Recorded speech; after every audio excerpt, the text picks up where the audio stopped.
We are live! Welcome you all to the round number 24 of LBFF Season 7. I am Marcelo Ferrantini, your captain for the night, and I'll bring you guys all the emotions of this six amazing matches that will be coming here today. And of course, I'm not by myself. You're seeing it already. I am sided by my co-pilot, Isa. How you doing, Isa? I think Marcel is getting tired of asking me how I'm doing because... No, I'll ask you 4 more times this season. He asks me every single day, but still, I am so excited, like I always am, to be here, especially because today we will be making our week's final day. So, a lot to see today, especially because we're going to the last week. We are heading to the last week indeed. And of course, don't forget to follow us on our social media at FF Esports BR, because you guys need to know everything going towards the finals, since we're heading to the last week. And the finals will be here on the 17th.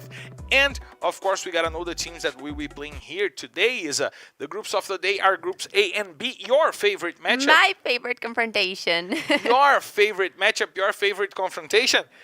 With before Cruzeiro, Netshoes, Nitrox, and Team Liquid and Vivocade going against 0-0 Nation, Vasco, Fluxo, God Unidas, Loud, and Real. Is a tough matchup for a lot of teams in different situations on the table. Yes, for sure, especially because today we have playing some teams that are competing for the top, but especially a lot of teams that are competing in the bottom of the standings. We are going to see probably a much slower and more strategic confrontation, which is something that I always like to see a lot. It's good to see how the teams really battle for their lives here in the LBFF, so it's going to be good to see. And we have a lot to see from teams, especially like Netshoes Miners, Nitrox, that will be playing here today. So let's check it out. And we gotta check out the standings to see how these teams are fighting here today. Most of the second half of the table will be playing today, exceptions to Tropa and Liberty. The other 7 teams will be playing here today. On the first half of the table, we have B4 trying to retake the lead from the Magic Squad. They are 46 points behind Magic Squad, really doable for a team as constant as before. Fluxo trying to go over Los Grandes. Only 36 points is what they need to get to Los Grandes. Team Liquid also might want to try to get to Los Grandes. It's a difficult movement for them, but Corinthians is really doable for Team Liquid, Vasco, and Laudism. Yes, for sure. While we have on the other side of the standings teams like 0-0 Nation that had an incredible day this week. So let's check out what 0-0 Nation is able to make out of this final day of this amazing Monday. And of course, we have Real that has been having a much more disappointing performance for the last couple of rounds. And Netshoes Miners, that is the current bottom team of the standings. They can't pass Liberty today. It does not take a lot. 43 points, which is not even a regular round, but we've seen Netshoes Miners score less than that so much during the championship, so it really brings the question, will Netshoes Miners be able to pass their usual performances to get past Liberty for the standings, or will they stay in the bottom position of the standings and be straight relegated to the B series? And we're talking about the final half of the competition, the final weeks, and a team that really developed themselves throughout the second half was Loud. They are currently in the 8th position, and they will be fighting for the 4th or 5th position here today, with the help of some aggressiveness that came on the changes on their squad for this season, right, Isa? Right. And we have this battle for the top of the standings being so intense during the entire championship, but especially for this final step of the championship of the regular season. Of course, we have so much teams fighting for those extra points that they get to go to the finals. So it's going to be a lot of work for them to be able to guarantee the top of the standings and those extra points that go as a bonification for the finals. And talking about Loud, we gotta talk about the guys that changed during the season, and the starting lineup had only one change, but that had a lot of impact in this Loud squad. We're talking about Lost. Fala rapaziada, meu nome é Luan, mais conhecido como Lost, jogador da Loud, vou contar um pouco da minha história aqui pra vocês. Rapaz, no começo, pra entrar na cabeça da minha família que eu tinha que morar em outra casa pra jogar, rapaz, pra isso entrar na cabeça não entrava de jeito nenhum. A primeira guerra competitiva, no caso, foi a Meta, que eu entrei na Série B na época. A partir de lá, eu recebi meu primeiro salário, pela que a minha família começou a botar fé, sabe? Chegou no Split 7, acabou meu contrato com a Meta Game, recebi algumas propostas e uma delas foi da Loud. Não tinha como recusar, né? O Lost mandou o primeiro pro chão, manda o segundo, olha o Lost aí, aparecendo demais, double capa pra ele, o Nodo explodiu mais um, e um abraço! Valeu, rapaziada, queria agradecer primeiramente minha família, né? Depois aos torcedores que estão me ajudando muito nessa caminhada. Pode ficar tranquilo que a gente vai dar muito orgulho pra vocês. And that's Lost. He is the guy bringing the aggressiveness to this Loud squad that is per se a really aggressive squad with Kawan, with Noda, with Will in the bench. A really strong and aggressive squad. Yes, for sure. Lost was one of the most important hires of the season, especially for a team like Loud that was in the World Series not only once. So Loud having the hire of Lost was actually really important for them, especially because it is a team that especially does not move a lot. Loud's a team that gets to keep going with their lineups for season after season, and that is something that we don't always see. And since we're talking about Lost, since we're talking about aggressive players, let's check out the kill leaders list, because there are a lot of guys here today fighting to be on the top. Cias and Iago only 1 point apart to each other. Gus will not be playing here today, and Vitin XP and Bobs, they will not be playing here today, but we have Hender Trap trying to get back to the list. We have Cias and Iago fighting to be on the top. So it's a free battle for the MVP run.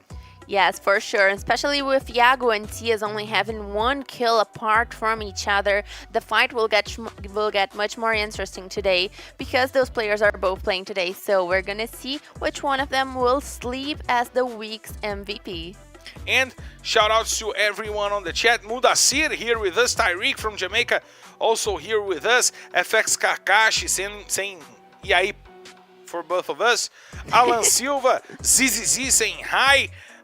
Everyone here on the chat with us, and we're checking the rotation of the maps, the usual rotation. We're going for that usual Purgatory, Kalahari, Bermuda, and then Purgatory, Kalahari, and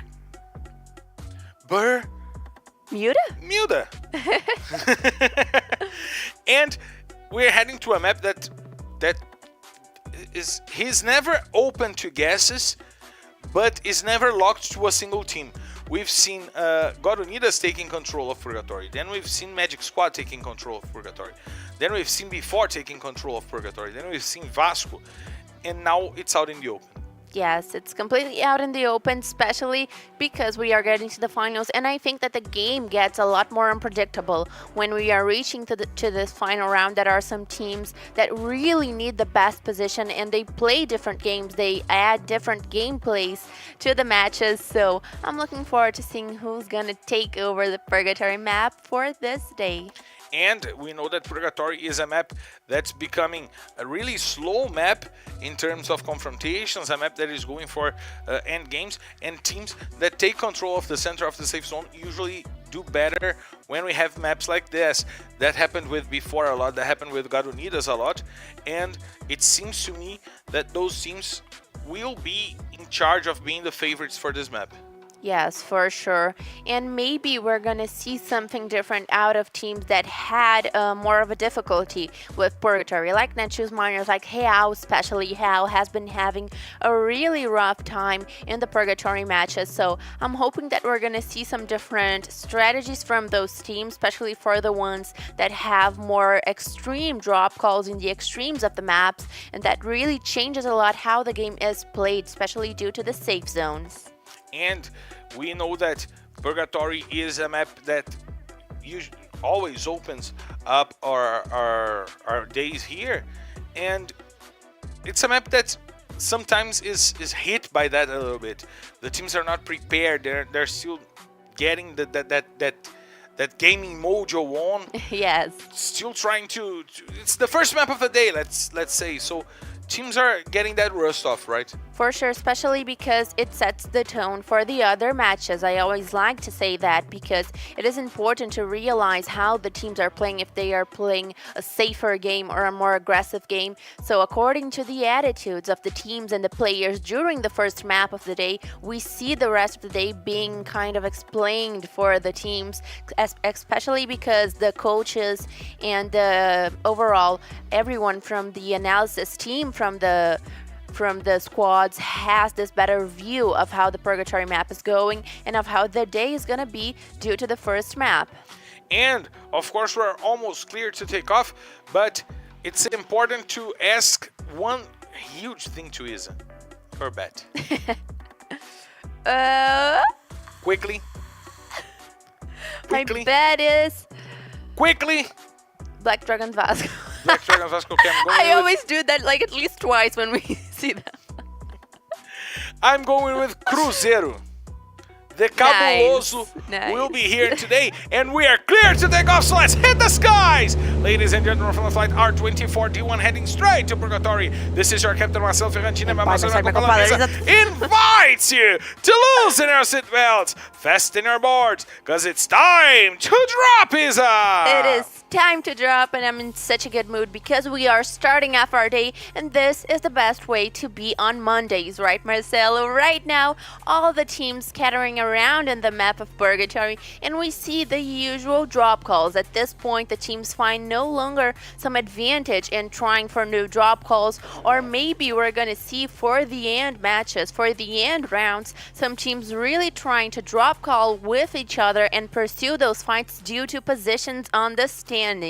I think that right now, the really the pressure of the last week hasn't hit it off in some teams, so they are not betting on really going for these fights, but look, 0-0 Nation is. Lucky God fell near to Brasilia, near to the Fields region, and went to get his first kill on the player from Loud. And there we see Real and Netshoes Miners going at it. Rick is the first one to put a player from Real down. He will get the kill on Antunes, while Japa tries to get one more. Rick will put Tatu to the floor as well. 2 players down from Real. He's been targeted, trying to hide himself inside of the house to take a little shelter over there. He seems to not have any healing mechanism over there, no med kit. And he's in a predicament right now. This confrontation was probably planned by Netshoes Miners because they are in a place that Real usually makes the loot off, and Rick was able to take down 2 players with the charge buster. And Marcelo, there is nothing more dangerous than a drop call fight with a player that straight up finds a charge buster, because we know that it's such a powerful weapon. Broken. Yeah. Broken.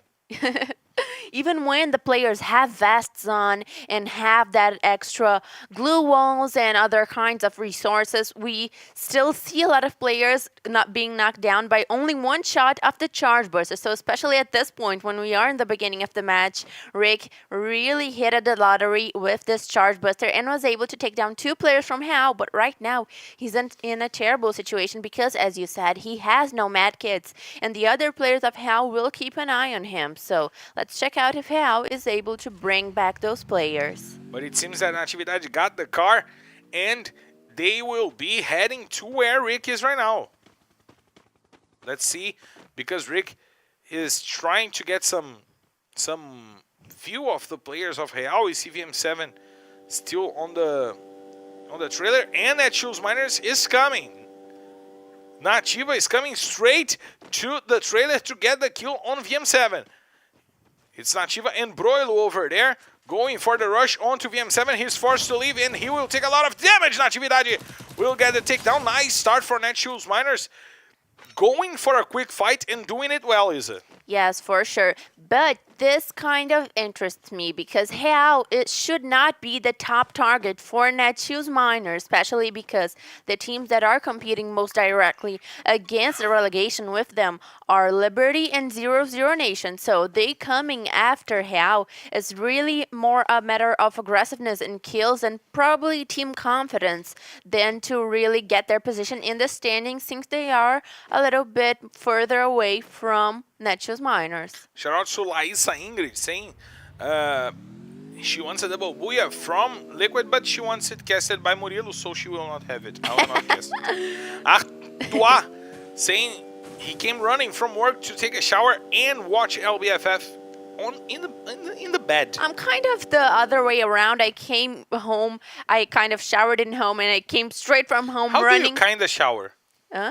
How do you kind of shower? It was a quick You just shower. washed your hair. It was a quick shower. No, It but was just I the hair. actually meant to say that I kind of got out of my house really quickly to come cast the LBFF, and he came straight from work. So I came to work and he came out of work to cast the LBFF, to watch the LBFF actually. But I'm here in kind of the same situation, just the other way around. Did But you get you're it? not watching LBFF. You're working to give people what they want. Yes, Marcelo is completely right. My bad. I am not just watching LBFF. I am here for you guys and for us to keep going together for this amazing second to last week of the LBFF. While we see that Netshoes Miners is still making their loot inside of the gas and working on a slower game. Shout out to Kami LLE saying Gol Fluxo. Shout out to Aku Haha.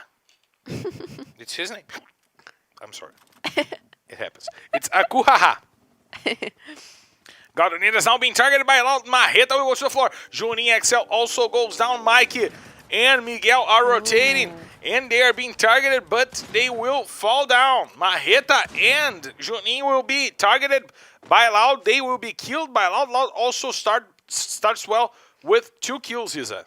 God Unidas getting back to their Misha, to their vehicle strategy, making their rotations around cars, and it seemed to not have worked. The head coach from God Unidas, that is Ninja, said a little bit about how they were giving up on car rotation, especially because they were so dangerous and because a lot of teams were using it. But right now it seems like they went back for it, and it did not go so well. Marcelo Loud was able to keep an eye on all of those players, blew up the car in half a second, and was able to take 2 kills. Complete destruction on the car.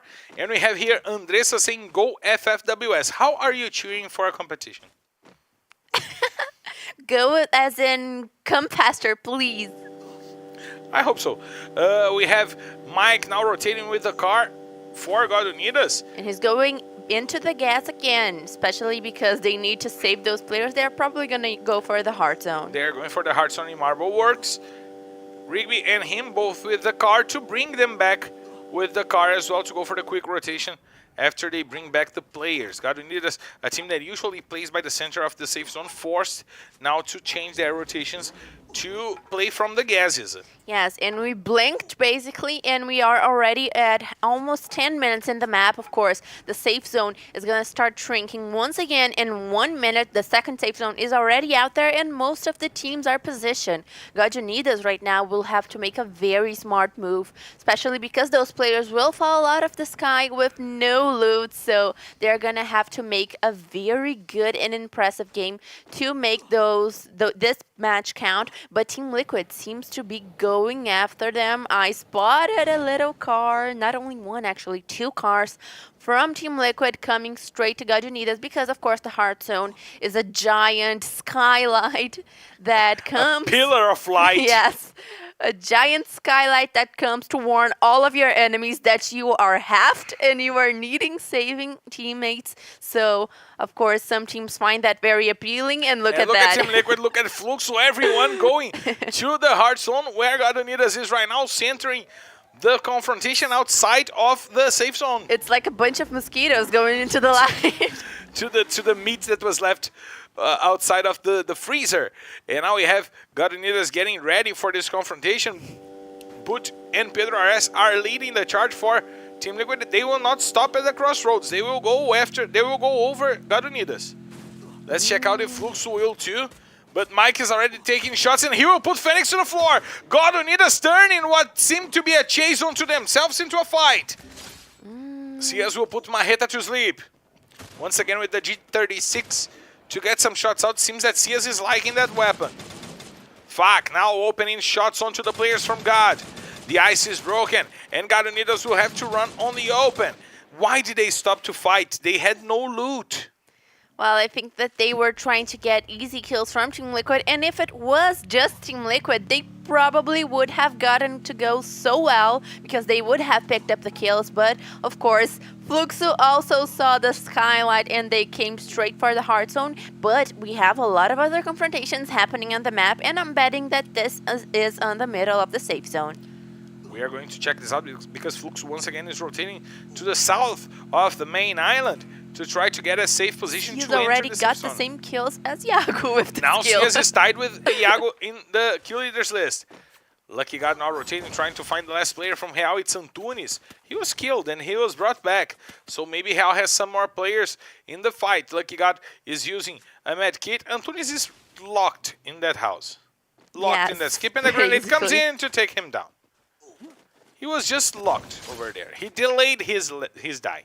Now we see Fluxo being targeted by B4 and Godonidas. God coming from behind. Iago will go to the floor. CS wants to take him down as soon as possible. And it was CS who got the takedown on Iago. Now we have also Team Liquid getting into the fight. Fak will put Lobato to the floor as Bud kills Juninho XL. Shinez will take the kill on Ozada, and Butch will put CS to sleep. Jubinha gets Fak. Now he tries to heal and to bring Iago back into this fight. Shinez also bringing Lobato to the battle. Rush is taking field back to the lobby as we see Butch putting Lobato to sleep. Team Liquid fighting from the top down and getting the kills, getting the takedowns, but with the grenade, putting Shinez to the floor. Jubinha tries to use the P90 to put Fak to sleep. CS will get the takedown on Jubinha, but MTS wants to steal it once again. MTS trying to get into the fight for the MVP. Iago will put CS to sleep, and he will get the kill on CS, so he unties the battle. Iago once again 1 point ahead of CS in the run for the MVP. Before we'll go down on the hands of MTS. MTS getting the kill on Iago. The fight for the MVP is straight between those three players. And Team Liquid is trying to get a better position, but there is still a player from Fluxo over there. Where is he? He's laying down on the side of the road. He pretended to be deaf. Yeah. That's what you do. You pretend to be deaf. Yeah. Now we have João taking Antunes. Once again Antunes. This man was killed 3 times in the game. Yes, Antunes is probably the record player for being saved the most in the LBFF. And killed the most. Yes. Now we have, once again, a fight going on between Vasco and Loud. A fight that repeated itself a lot through the season. And Kawan is trying to take down the players from Vasco at the edge of the safe zone. Shout out to Titan coming here to the broadcast today. R7 putting Japa XL to the floor. Now we see Loud rotating, trying to get the best positioning for the fight. Some ice and some drop calls being called by Loud on the top of that hill, and they will have to go over Vasco to try to get a good positioning. And those teams are all in a very good safe zone. Fluxo goes down in the 9th position in the hands of MTS. So really the fight for MVP getting more and more interesting as we get towards the finals. Now VM7 taking down Modestia, but being knocked down right after. Second time for him as well. Now we have Nada trying to get the shots out on MTS. Vivocade will go down on the hands of Real. VM7 takes Modestia back to the lobby. We see Nada with the ACOG site trying to see where MTS is going to. He has the Carapine to try to get the shot on Nada, Isa. Yes, while Loud is very well positioned, the other Team Liquid players are still out there, so let's check it out if Loud is going to be able to wipe Team Liquid, while Black Dragon's Vasco completely got away from this fight. By the way, shout out to Kawelok, who discovered that he will be a father today. Yes, I saw that. Shots from Lost, getting MTS to the floor, and he will not be helped. He is all by himself. The whole Team Liquid squad is at the foot of the hill, now waiting for the fight. K1, the grenade launcher shot is dangerous. He might try to get Put and Pedro Ares by that rock. One more grenade from K1 coming in. True try to get Pedro Ares. He does a lot of damage. The grenade launcher shot was not enough. The CR7 was used, but Nada brings it on, and K1 Kawan puts Pedro Ares down and Team Liquid falls on the 6th position. But now Vasco has the upper hand on the fight against Loud. Easy will put Kawan to the floor easily with only a single shot. Now we have 0-0 Nation also joining that battle. 0-0 Nation who had a great day on Saturday and might try to leave the relegation zone on the last week. Lucky God is rotating. We see Hender taking Noda down once again. And Kronos will put Honey ZL to the floor. Vasco in an advantage against Loud in that fight. While we have 5 teams alive, I would say that all of them have the chance to get the buoy, especially because all of them have very interesting positions. Even though Loud is in a bit of a sandwich right now, they are still well positioned and 0-0 Nation getting the advantage of the negative. The shots coming out from Honey onto the players of Loud, and look at Easy, look at Leno, they're taking names. They took the whole Nitrox Esports squad, and they also took 2 players from Cruzeiro. But Honey goes to the floor, Loud is trying to come over. They take 2 players down from 0-0 Nation, and now they have the numbers advantage and the high ground advantage onto Dudu and 1-9. 1-9 will be put down, and Kawan will got to do FFX with the grenade launcher. Now Loud has the advantage with 11 kills on their hands. They have 3 players. They will have to fight against 4 from Cruzeiro and 4 from Vasco, but they have the upper hand. Rush will put Chucky to the floor. He will get the kill on Chucky. Now, who has the numbers advantage is Cruzeiro. Rush takes Leno. There are 2 players down for Vasco. The 2 of them will be eliminated, and there's only Hender to try to survive for Vasco at the other side of the save. Quadra kill on the hands of Rush. Cruzeiro with 9 kills. Fighting against Loud with 11, and Vasco trying to remain alive. No, they will not. Lost gets the kill, 12 kills for Loud in this matchup. Now the shots are going on. R7 is trying to find the players from Loud, and he is dealing some good damage onto those players that are trying to rotate. Some Skylar skill being used over there to open the path for the shots, but Kawan gets the grenade launcher shot onto Trap, puts the first player from Cruzeiro to the floor. Lost tries to use that advantage, but the ice is protecting and forcing him to go by the side. Kawan tries once again the shot with the grenade launcher. One more grenade coming over, trying to take Giga and Trap to the floor, but Trap brings it back with another grenade. Lots of damage being dealt to Kawan, and he's still alive using the CR7 and the ice. 2 grenades coming over, forcing Kawan to go downhill and forcing them to open up their defenses. Kawan will take Trap once again to the floor. R7 gets one with the Groza. It's a 3v3 fight as we see Lost taking Rush down. He takes R7 as well. Oh my god! Trap, Lost is doing it all. We have 2 players from Cruzeiro still in the fight. Trap and Giga. He's trying to rotate the grenade launcher shot. Deals a lot of damage to Giga. Forces him outside of the ice. Now Lost is trying to hold on by the tree. Kawan is rotating. He wants to go after Trap. Trap will go down. Lost has the space. He has the sights. Now Giga has to defend against 2 players. Lost will take the rush. And Kawan will take Giga with the landmine. So it's a boo! Loud! What a showing! They're the best team of the second half of the season, and they start the day on a way too high note with 28 points, Isa. Oh my god, Loud had complete disadvantage on this endgame, so this just shows how well they are working their endgame, especially because, as you can see on the replay, Lost had no medikits, Kawan had no glue walls, Cruzeiro had all 4 players, while Loud only had 3 from the beginning. So really, Loud making a spectacular endgame right now and being able to guarantee this booyah. Of course, Lost with 8 kills. Murilo is looking nice today. He's really beautiful. You changed a little bit. What happened to you during this match, Marcelo? Now we gotta check out the highlights of the match to see how those teams got some points out. We're going to the highlights as soon as possible.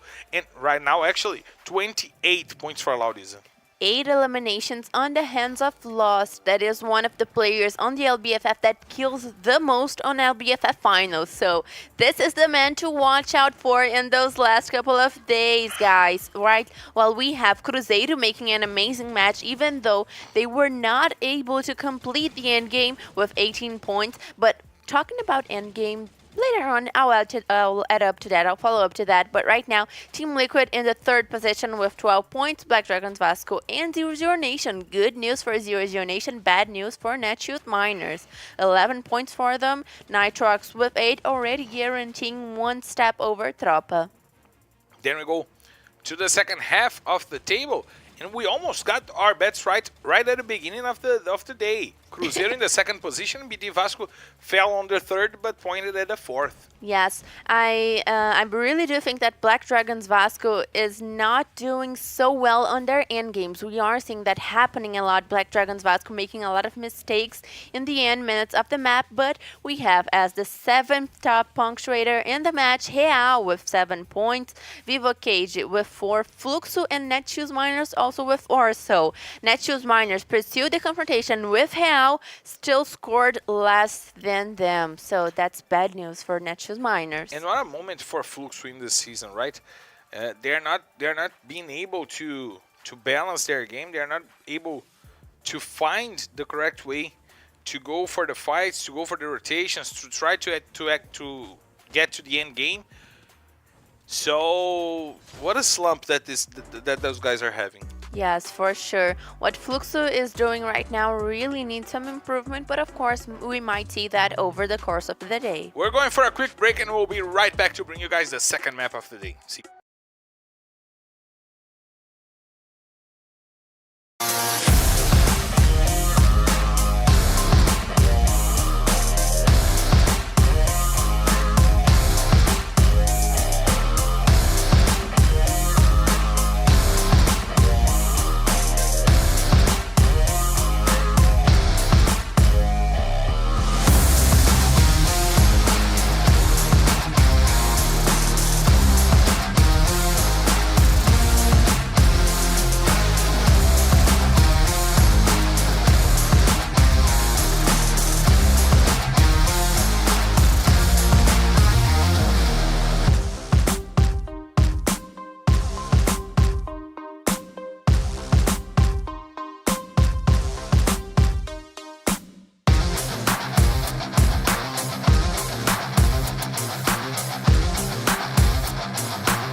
We are back live to bring you guys the emotions of the second map of the day. We're heading to Kalahari, but first we gotta check out the standings to understand how we're going to Kalahari. Before, still far away from Magic Squad, at 33 points behind the Magic Squad. We have Flux with 184 points.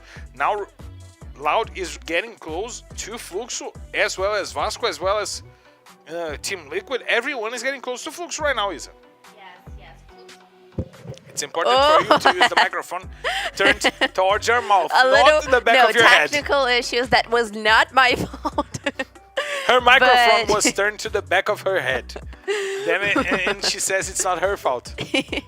But yes, Fluxo better watch out, especially if they keep going with this very mediocre performance that they have been doing in the last couple of rounds. So Fluxo right now getting a lot of pressure from the teams below them. So Team Liquid getting closer for them, and Team Liquid is a team that is in a great moment here in the split. So if I was from Fluxo, I would watch out a lot. But Loud getting to the 7th position over Black Dragon's Vasco, while they are also very close to Team Liquid. So we might see not only Team Liquid but also Loud coming for Fluxo and definitely coming for Corinthians. And it's really impressive to see Loud with that amount of points, with 10 booyahs. They started the season so poorly that we didn't expect that they would be such a strong force on the second half of the season. What they're doing right now is impressive.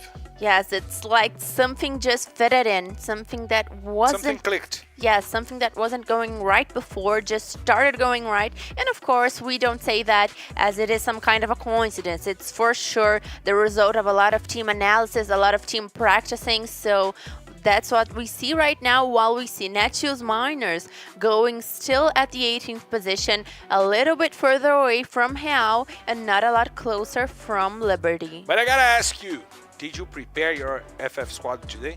Yes. You prepared? I prepared my FF squad actually Friday. So let's check if Isa's got someone of the most casted players here today. Do you have any of them? Rigby is always on my FF squad, and it's probably why he's so much casted. It's because he's not It's because he's on your team. That's why no, he's it's the most because casted. no, I was gonna follow up. But it's because he's not such an expensive player, but he also does so well for God Unidas. Even when God Unidas is not at their best moment, Rigby still manages to get those kills, to get that damage, and maybe that's why he is so casted. It's why I cast him at least. And because he looks like Rigby. He what? He looks like Rigby.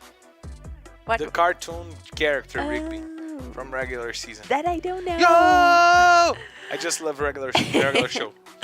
It's amazing. If you guys like regular show, tell us on the chat. See us, the second place in the most casted players is trying to get to the MVP. And if you want to cast the MVP on your team, access ffsquad.com.br and join us on the battle. Isa, we're heading to Kalahari, the map that changes it all. We've talked about it 100 times during the season.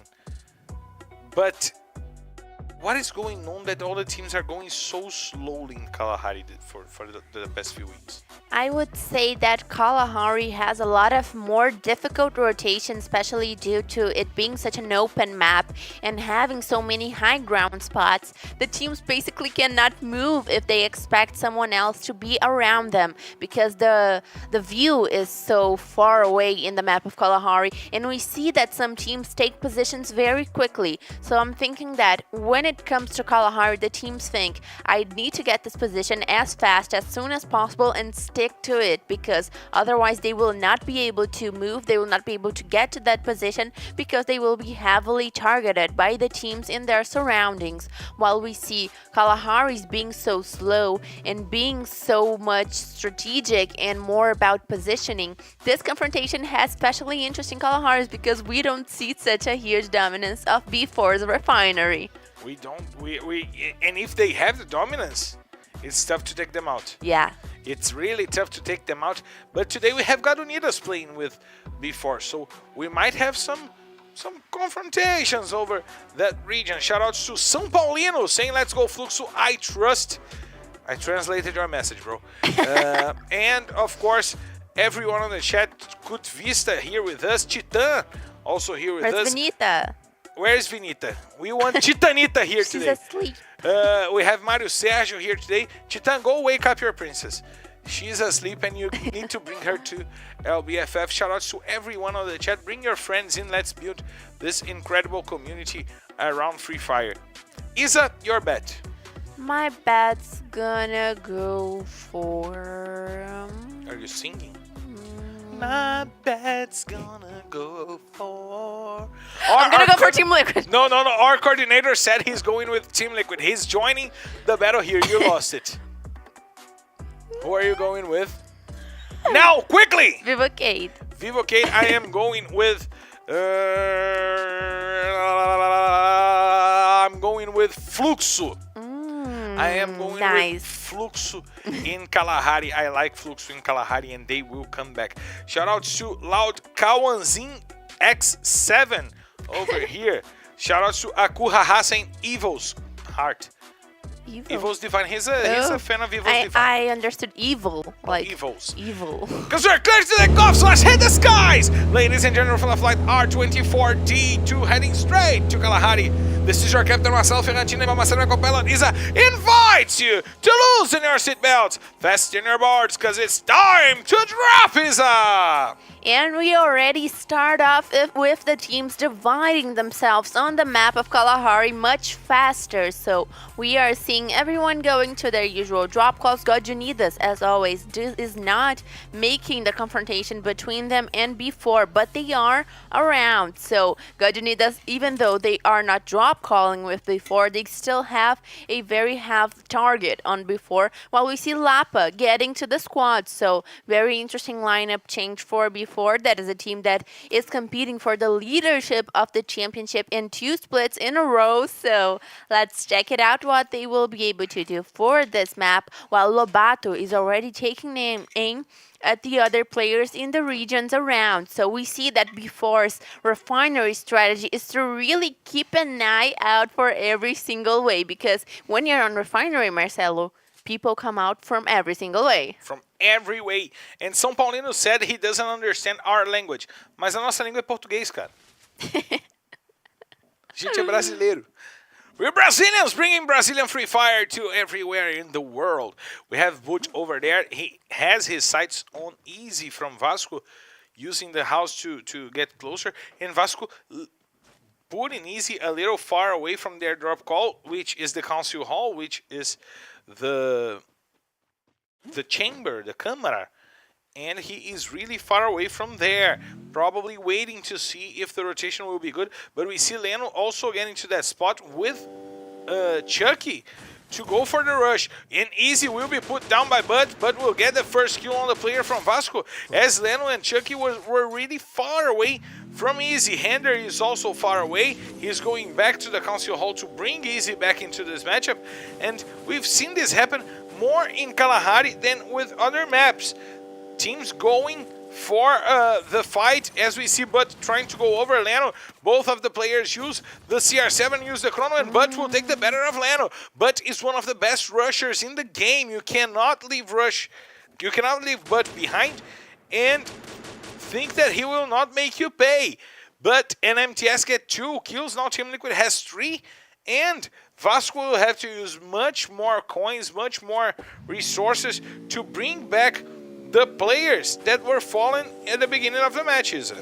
Yes, and that's a very unfortunate beginning of the map for Black Dragons Vasco, while Hender is able to save both players. I'm thinking that Team Liquid is not gonna let it slide, because they are already making the targets in the backs, in the surroundings of the council hall. And of course, that means that they are really taking view and they want to get the squad wipe, Marcel. They are not letting it slide.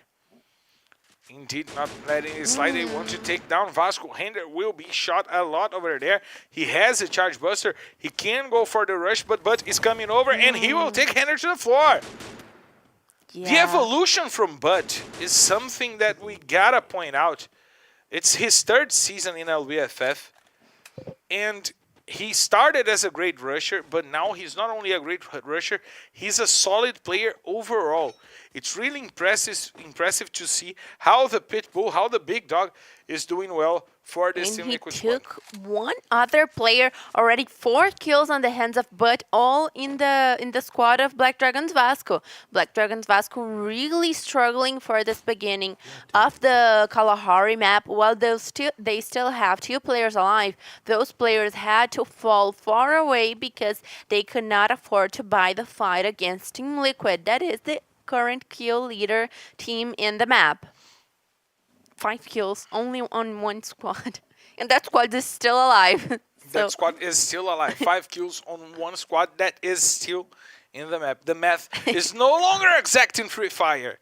We have all the players from Team Liquid now taking Council Hall to themselves.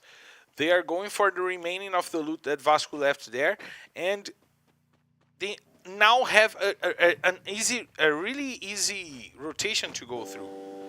They are always sandwiched between leaving the prison and the teams that are coming from below, and Vasco coming from the Council Hall. This fight let them really open for the rotation. Yes, while Black Dragons Vasco right now is on the safe haven, trying to make the rest of the loot that they can, but Vivo Cage is a team that usually goes for that spot, so I am expecting to see Black Dragons Vasco have a lot of difficulty for this map, and of course they might still be able to save those players that they lost, but still, it's gonna be a tough job for them. While we have all 12 teams alive, we are getting to the 5-minute mark in the match, and all the teams are gonna start being able to make their positions. God Unidas already takes over the command post, and they are awaiting for the safe zone to tell them where to go, while Cruzeiro is also very near that region. So a lot of things interesting to happen for this map, especially because we are used to seeing much slower Kalaharis. We are gonna expect to see them really taking over positioning, taking over some views, some strategies for this map, and I'm looking forward to see which team is gonna take it over. And talking about teams that censor themselves a lot, we gotta talk about God Unidas. When B4 is not playing, they go for the refinery. When they are playing before they go to the command post, because they are not playing against Corinthians. So they have an exact drop call to go to in every situation that they find themselves in amidst the confrontation of the groups. Or they play Corinthians, or they play before. If they play before, they go to where Corinthians drops. If they play Corinthians, they go where before drops. Yes, and that's something that we see from a lot of other teams. But the difficulty is, with this kind of strategy, they have to be very adaptable. And the safe zone already closed, and it closed way right than we expected. Now we see Nitrox putting some shots onto Nightshoots Miners. Natividade goes to the floor, but Field brings it back and sends João to sleep a little bit. João, the best nickname in Brazilian Free Fire history. Now trying to get some space. He has Quali by his side. He has Salles and Brozin to go for the shots.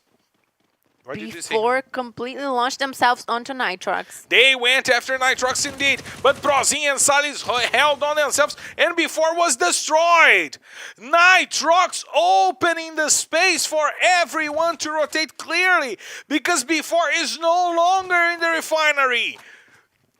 Put that on the hands of João and Salles. They held before and beat them to a pulp. Now Loud is also coming to that space, while we see Vasco getting their players back in the match.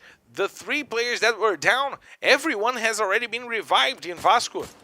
And we see now Lost taking João to the floor. Loud putting 2 players down onto Nitrox, forcing them to use resources. Bad choice for B4 to fly straight into Nitrox, because Nitrox completely destroyed them and send one of the strongest teams in the map of Kalahari straight home in the 12th position. So rough patch for B4 that needs to get past Magic Squad today if they want to take over the leadership. Right now we see that some teams are very well positioned, like Loud is right now. Loud is trying to get a good position because they are currently outside of the safe zone, but the teams that went south are a little bit more interesting in terms of positioning. And of course we saw that Black Dragons Vasco was still in the safe haven, but Team Liquid came back once again to get them. They are coming after Vasco, indeed. The rotation came from the top down. They left the prison, they went to the council hall, and then they went full south and faced off against Vasco once again. Let's see if Butt will one more time lead the charge. He has the best mustache in Brazilian Free Fire League, and of course he's the cutest man alive. Now the big dog is leading the charge for Team Liquid. They are using the pirate ship over there to understand the rotation from Vasco. We see Leno at one side and Chucky holding the doors for the team of the Team Liquid. And MTS was trying to get the grenades out on Leno, and he almost hit it from really far. One more going out. We see Guaranidas now fighting against Cruzeiro. And still Team Liquid trying to find the space amidst the defense of Vasco da Gama. Yes, Black Dragon Vasco in a very tough spot right now because Team Liquid seems to be hungry for the kills, and might they get 4 more kills on top of Black Dragon's Vasco? Can they sum some more? It's been 5. Can they go for 9 kills on the same squad? Now we see the grenade from Butt trying to break the ice from Leno over there, and he uses the windows, the small windows, to see the rotation going on from the Vasco squad.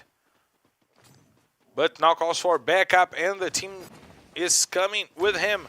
The shots are out, but we'll put Chuck into the floor. Easy goes down as well, but Team Liquid is being targeted also by Loud. They lost Phoenix to the players of Loud.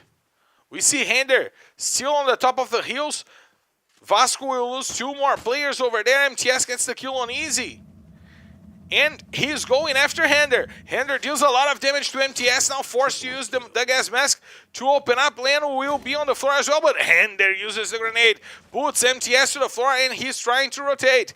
Now, one more grenade coming over. Pedro RS might take some damage from that grenade as But will try to use the coverage to get a better rotation. MTS is brought back to his feet by Pedro RS, and he will go for the rush onto Hender, forcing Hender to use the ice, and MTS will get the kill. 9 kills for Team Liquid, all on the hands of Vasco. Oh my god, that's gotta be some kind of a record. 9 eliminations. It's like they wiped the squad twice and even got 1 more kill. So Team Liquid right now being the kill leaders for the map. And of course, they still need to get to the safe zone that just shrunk to a completely different side of the map. So Fluxo also in a great position, actually on the center of the safe zone, but being targeted by a lot of teams, especially Vivo Cage. Nandonara taking 2 players down with the car, and not the car, the vehicle, but the KAR. Now he takes the kill of Japa BKR, and Fluxo is left with only Fak to fight over there. Ousado is on the ground, and even though the position is good for Fluxo, they are left with only 1 player to fight. Godonidas is going after the players from Netshoes Miners. Juninho rotates, he's trying to find a better spot. That God will put Ousado to sleep, finally sending him back to the lobby. Juninho rotates. Pedro RS brings Phoenix back into this match, and now Team Liquid with 9 kills is full and complete to go for the fight, Isa. And look at how many teams we have on the command post. We have 5 teams, 5 full teams in the command post out of 10 teams scattered around through the map. So a lot of lineups really betting on getting the command post position for the safe zone, while Vivo Cage is getting the best out of their position. Nando9 gets the kill on, but he's doing it all for Vivo Cage in this map. Vivo Cage, which is Isa's bet against Team Liquid, which is our coordinator Mateus' bet. Yes, that is true, but let's check out. Let's not talk about my bet, okay? I don't even remember. It was Flux. Oh, right. Well, they still have 1 player alive. Pedro RS will put Jenner out to the floor. That guy is trying to come over and trying to save. Modestia goes down as well as Nando9 gets to where his teammates are. MTS is in a killing spree. He wants to stay in the fight for the MVP. This guy is going ham here today. Now we have Nando9 rotating and trying to find the space as General and Modestia go to the other. General and Dead God got to go to the other side. Dead God will put Phoenix to sleep as MTS is playing from afar. He wants to use the grenades, his best moment right now is using the grenades. Fak will take the kill on Phoenix. Team Liquid was left at the middle of every team possibly positioned by the center of the safe. And now that guy is trying to find MTS over there. And he went to the hill and didn't find anything. General! That looked like It blew him up. it was like when you're playing ping pong, you know, table tennis. And then you get that shot with the racket on the ball that sends the ball 2 kilometers far away from the table. To puff! That was just like what happened. Now we have 0-0 Nation trying to hold the players from Cruzeiro, Unidas, Nitrox. Everyone is coming after 0-0 Nation. My God, they are not being sandwiched. They are being subwayed. It's so many ingredients that they are being subwayed. They are not being sandwiched. The shots are out. Natividade is trying to keep Netshoes minus. No longer. He's no longer trying to keep anything. Now, Cruzeiro is coming back to the center of the safe zone, and now he puts Lucky God to the floor. João is trying to open up the path, but Rigby and Juninho putting down the whole Nitrox team to the floor. Great start in the game by the team of Unidas. Loud tries to come in over, and now they are taking down not only Vivocade, but also Real. Fak brings in and sends Noda to the floor. Fak was already done in Kalahari, one of the greatest clutches of the history of LBFF. Let's see if he can do it again. Juninho with the grenade, putting 2 players down, one from Cruzeiro, one from 0-0 Nation.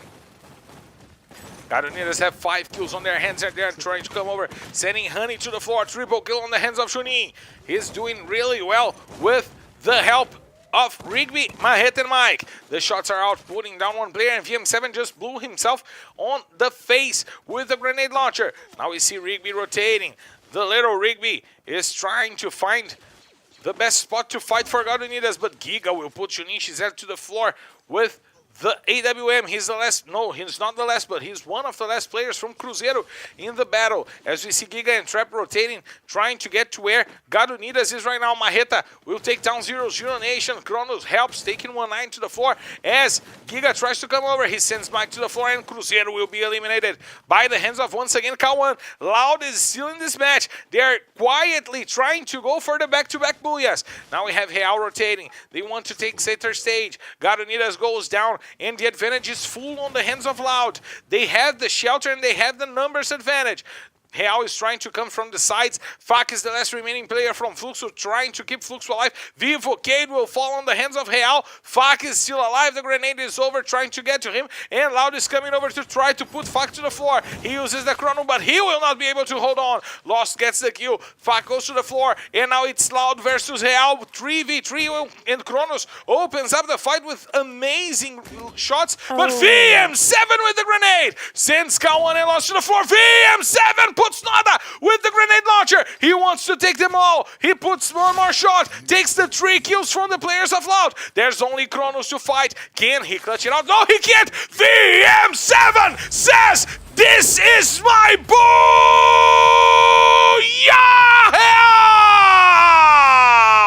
The quadra kill came from the hands of VM7, and we say this man needs to be playing. He needs to be a starter, and he just destroyed Loud together. Booyah, Isa! Real coming for the comeback in the standings. So right now, Real getting this booyah will take them in a very nice position over the standings, while Loud, even though they were coming for their second booyah, was not able to breathe, to blink on top of Real. VM7 getting the complete quadra kill around Loud with the grenades, with the grenade launcher, and showing why he's such an important piece of the Real squad. Fire VM7, he got 4 to end the match for Real, and we gotta check out the highlights, because Real and Loud did such quiet games, but such intelligent games to get to the end game, that we need to understand how distributed were the points of this matchup. We'll be soon heading to the highlights. It's coming out on the screen for you guys.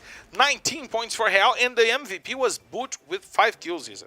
Still, Bud was able to get 5 kills on top of Black Dragon Vasco, and Team Liquid, falling on the 10th position, was able to score 11 points, all on top of their eliminations, while Loud coming for an amazing day right now with 14 extra points. God Unidas getting 13, while Vivocade gets 12, and Fluxo 10 points for this map. Fac was able to really hold it in for Fluxo, getting kills that did not belong to him, and still he was able to guarantee the 3rd place and a couple of kills for Fluxo, getting to 10 points. And look at what Vasco gave to Team Liquid. They fell in the 10th position. They got 1 kill that was not on a player from Vasco, and they're still in the 5th position. Yes, Team Liquid guaranteeing their punctuation only by eliminating Black Dragons Vasco. And as we see the second half of the points of the match coming up, we see 0-0 Nation with 8 points. Nice match for 0-0 Nation that is coming regularly today. Cruzeiro once again with 7 points, as well as Nitrox, while we see Netshoes Miners with 4 points once again. 4 points, that's a very bad average for Netshoes Miners, and 2 teams that are scoring 0 points before in Black Dragons Vasco. Black Dragon Vasco that got into a ton of fights, lost it all, and got no points. I'm gonna say again, I really do bet that Black Dragons Vasco is the team with the most zeroed matches in this split. In the top 12, probably. Yeah.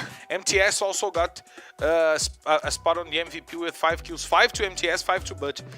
The 2 MVPs and Liquid fell down in the 10th position. We gotta remind you that. We're going for a quick break, and we'll be right back to bring you guys the 3rd map of the day.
We are back live to bring you guys the 3rd map of the day, but we gotta check out the standings first to understand what happened after Kalahari. Before still behind, no points for before, so Magic Squad still breathing in the top of the standings. VK, Vivocate going to the 9th position, taking it from Cruzeiro, and Gadonidas taking the 12th position from Metagaming. 0-0 Nation trying to approach Nitrox to get into the fight for the top 13. And Real, with that great Booyah, also joined that fight, Isa. Yes, and Loud getting even closer to Team Liquid, while they are also both getting closer to Fluxo. Fluxo that's still... Fluxo.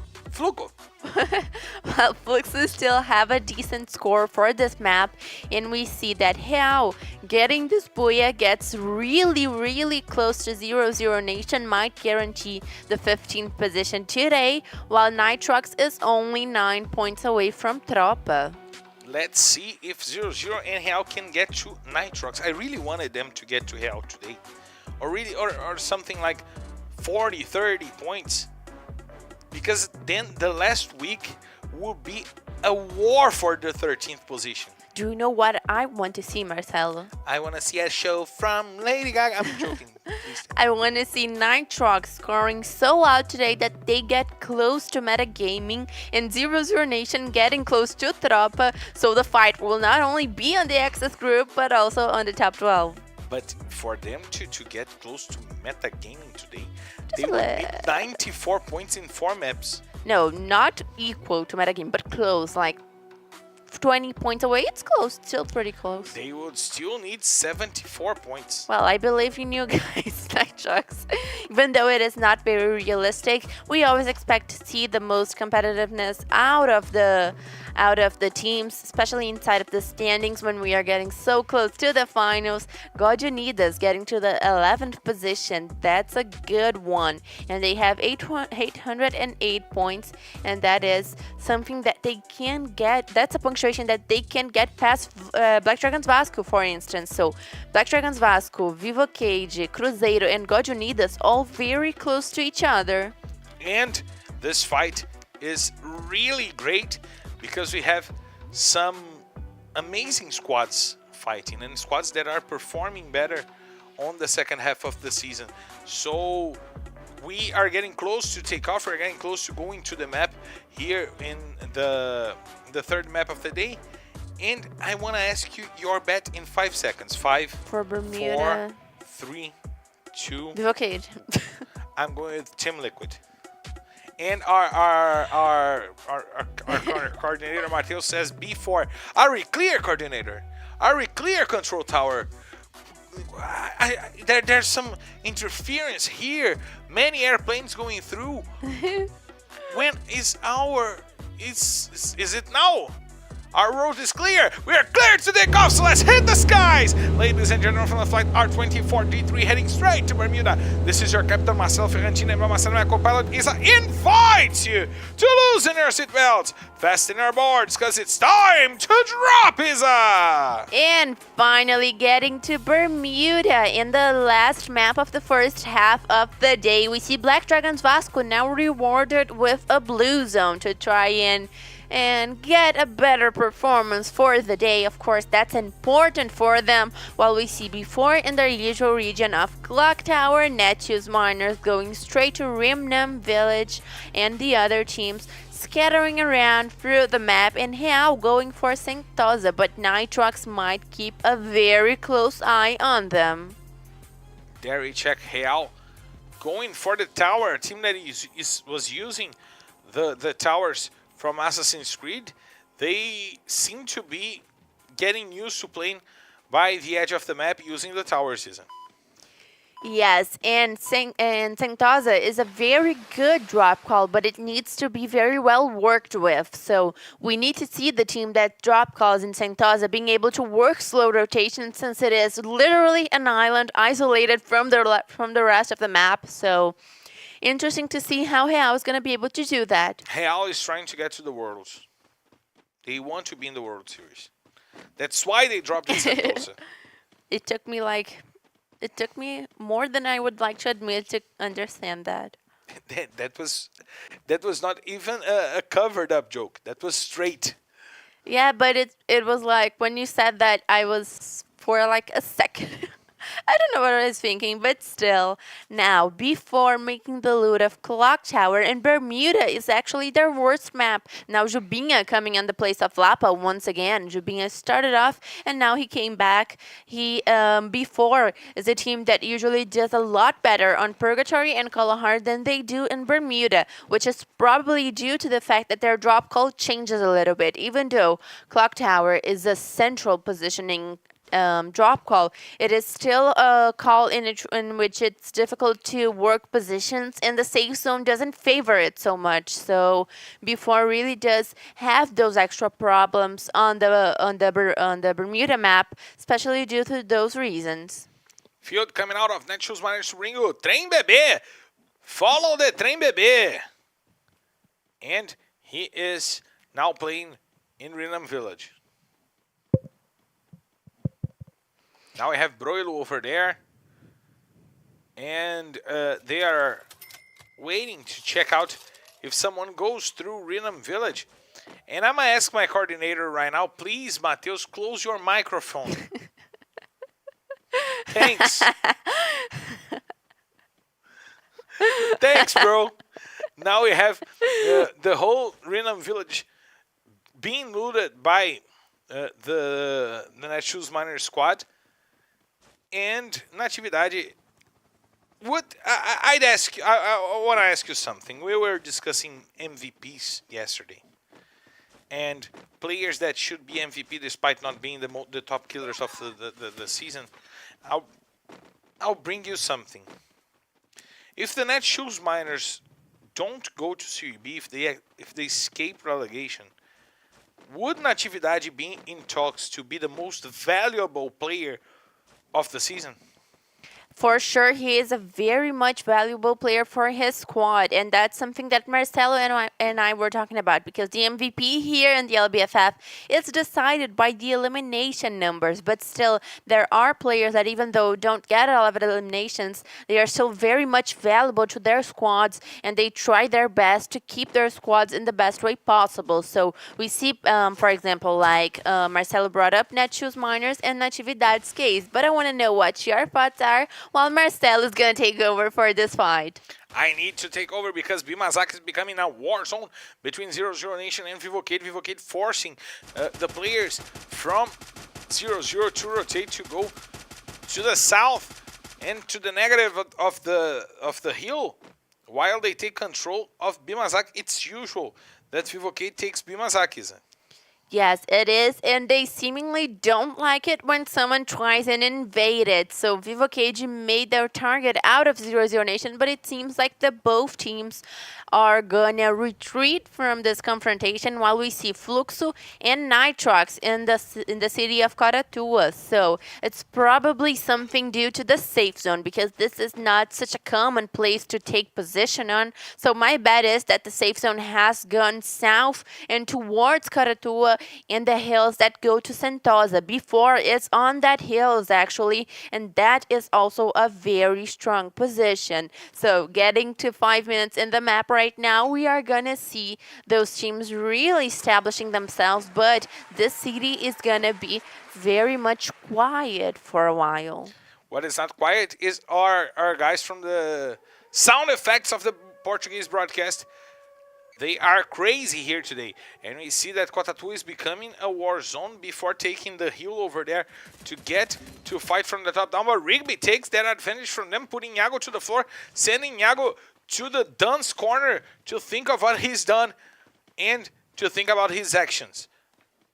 And now we have Chinese trying to find where that shot came from. Gadonidas got the first takedown, and before is now surrounded by Fluxo, by Nitrox, and by Gadonidas. A bad situation for before, now out in the open, is it? Yes, still Before has a control of what's happening surrounding them, especially because this is a strong position in the hills, and it makes sure that the squads in the Caratua region do not get vision. They still need to make a very good mark out of the squads that come from Sentosa and from Cape Town. Otherwise, they will not be able to keep this position, and that's what they're gonna struggle with right now, while Fluxo is once again in the very center of the safe zone, and I want to know if this time they are going to be able to keep it and keep it with the squad alive. Now we have Cruzeiro coming after Netshoes Miners. This could be a rough battle for Cruzeiro because they already lost R7. Nice job by Broilo getting the Kappa and giving the advantage quickly to Netshoes Miners. O Trem BB now going to rotate, trying to find the best spot as we see Broilo going after Trap. Some shots are out and Trap will go down on the hands of Rick. Now it's a 4v2 fight for Netshoes Miners. This could be their best moment in the day, and Netshoes is a team that is improving themselves inside of Bermuda. This could be a great fight for them, and Rush is trying to hold himself up, and Trem BB will put him down. Nice job with the MP5, putting down and leaving Cruzeiro with only one player remaining, only one player surviving, and he will be forced to run away. It's Giga. Run away for today. And Giga is gonna be the only one leading, getting the hopes for Cruzeiro. He might be able to save the players if he goes back to Sentosa, but 0-0 Nation is also coming for that hill. So let's check it out because we are, of course, with all 12 teams alive, and the safe zone is gonna get smaller in a matter of a second, and now it's getting smaller already. So the teams are gonna need to position themselves because this safe zone took a lot of water, Marcelo, and of course that means that the amount of territory for the players, for the squads to be in, is gonna be much smaller, and it's gonna fit in less people. Exactly, because as Einstein said, I mean, it was not Einstein, it was Newton.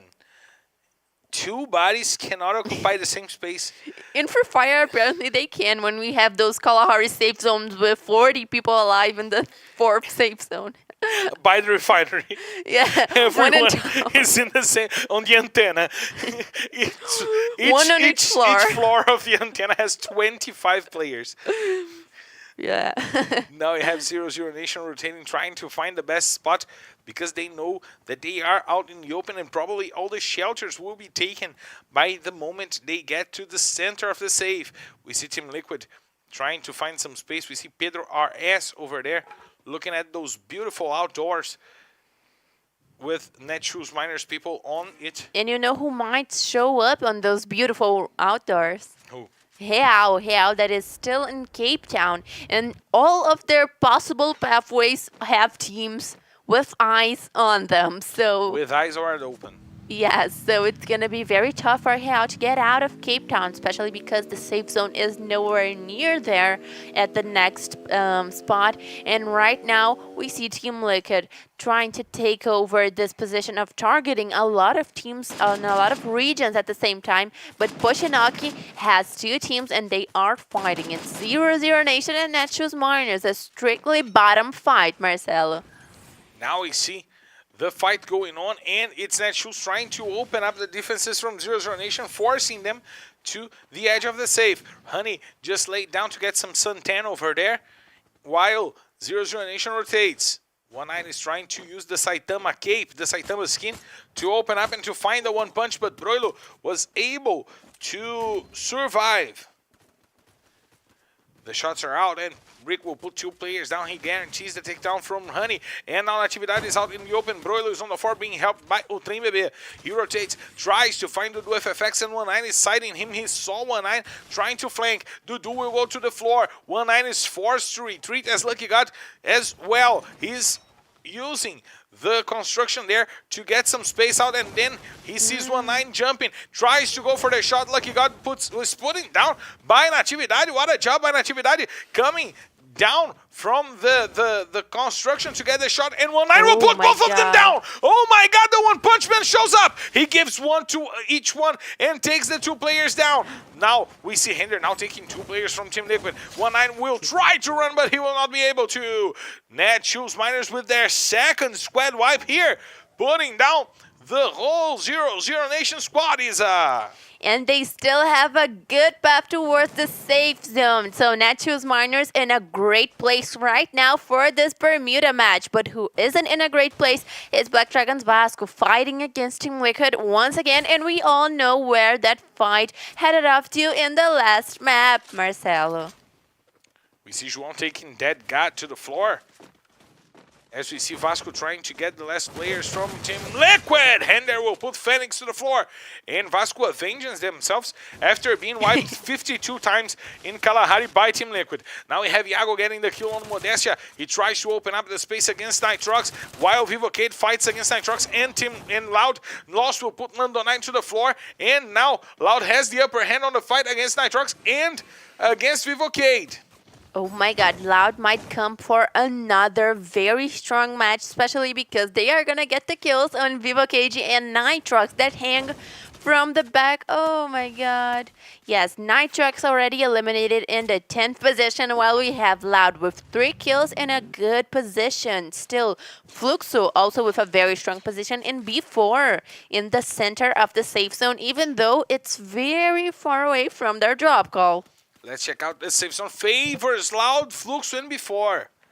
This will be a fight between those three teams to get to the better spot of the safe zone right now. And we see Vasco trying to deal with Real and Gadonidas.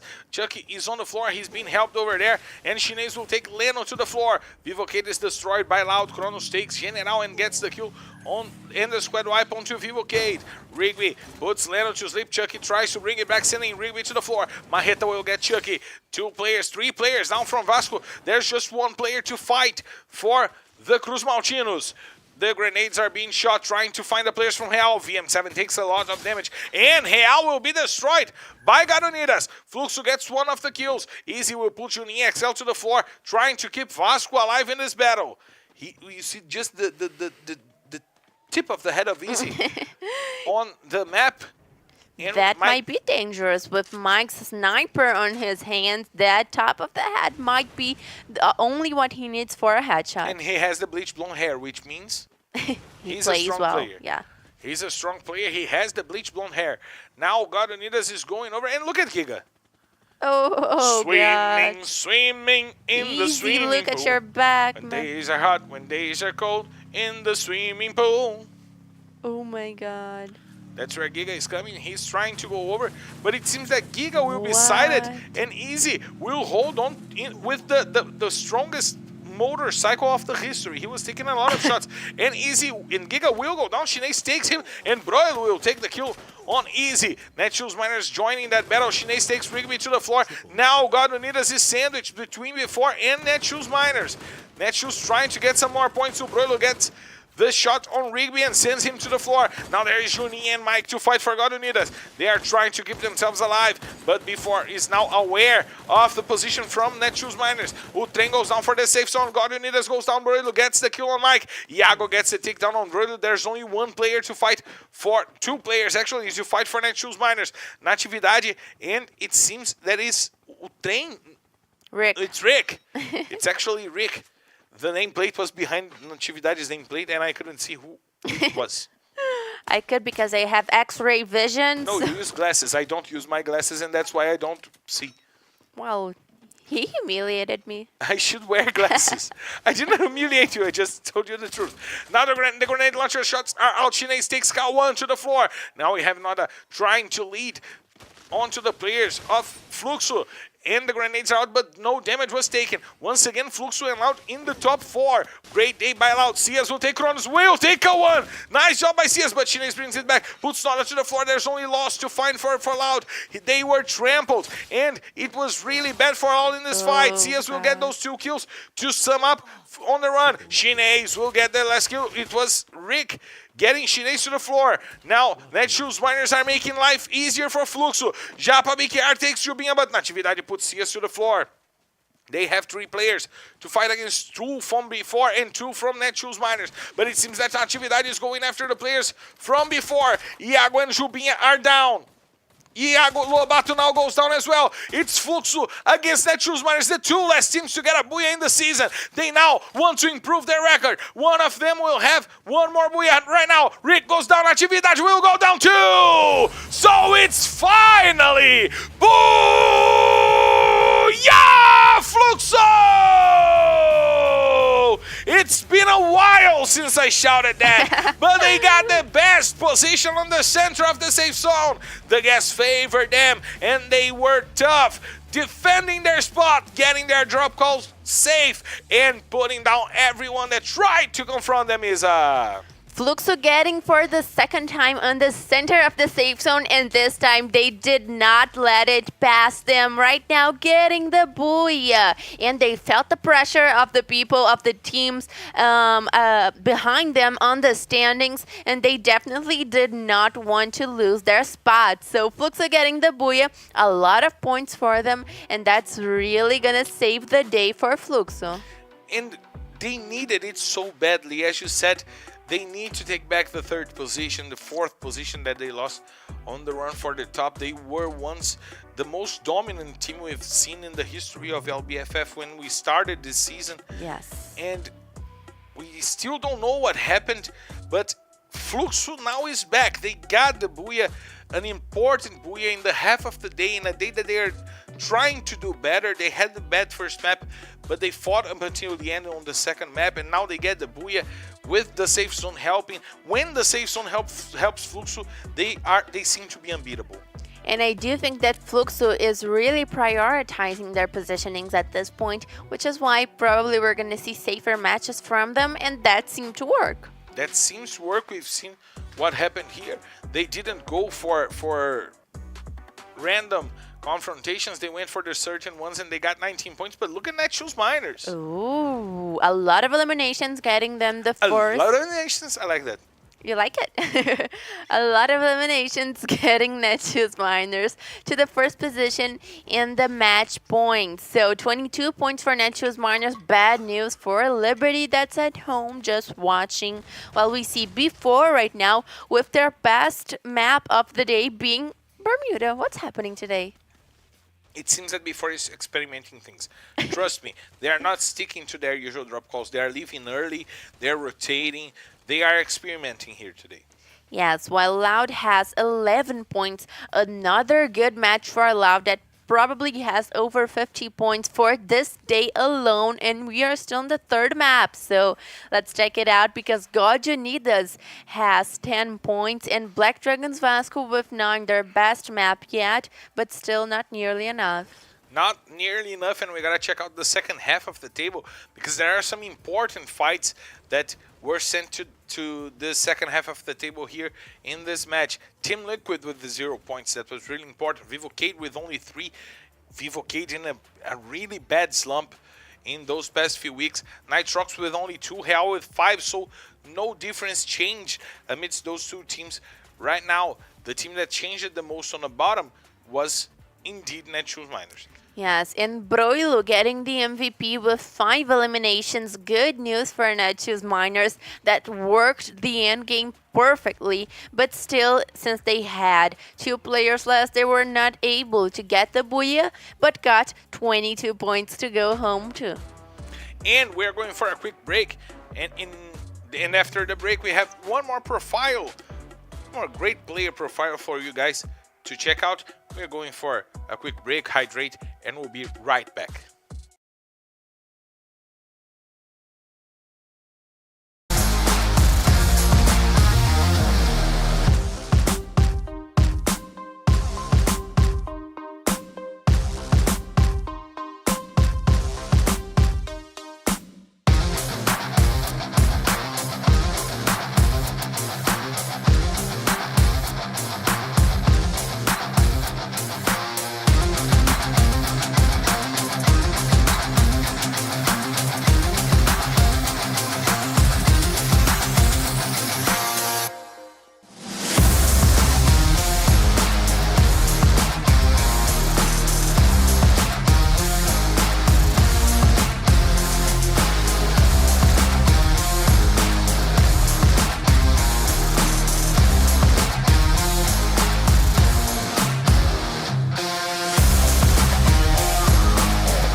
Breno Lennon, meu nick no jogo é Lennon, sou da BD Vasco. Minha história no Free Fire começou quando eu tava na faculdade. Um amigo me apresentou, acho que eu tava no 4º período de fisioterapia. Aí a gente começou a focar bastante, eu tranquei a faculdade. Fui embora da minha casa, porque a internet lá na minha casa era muito pedra. No final do ano passado, a gente começou a ganhar muito campeonato, começou a se destacar. Vem granadinha do lado de fora, gelo sobe, a bala desce. Os jogadores da Loud acabaram ficando encarcerados. O Leno consegue derrubar o Lost. Ainda tem mais um! No começo, meus pais, minha mãe mais, que ela queria que eu terminasse a faculdade, eu tava quase na metade do curso, e ela implicava bastante. Só meu irmão que dava muito apoio pra mim, só que meu celular era muito ruim, aí ficava fechando no final da partida. Aí meu irmão pediu pro meu pai comprar um celular pra mim, ele que mais acreditava em mim do que eu. As expectativas melhores, porque sei lá, meu time é muito bom, chegar no Mundial, essa é a meta principal. A galera da faculdade que desacreditou, tô aqui.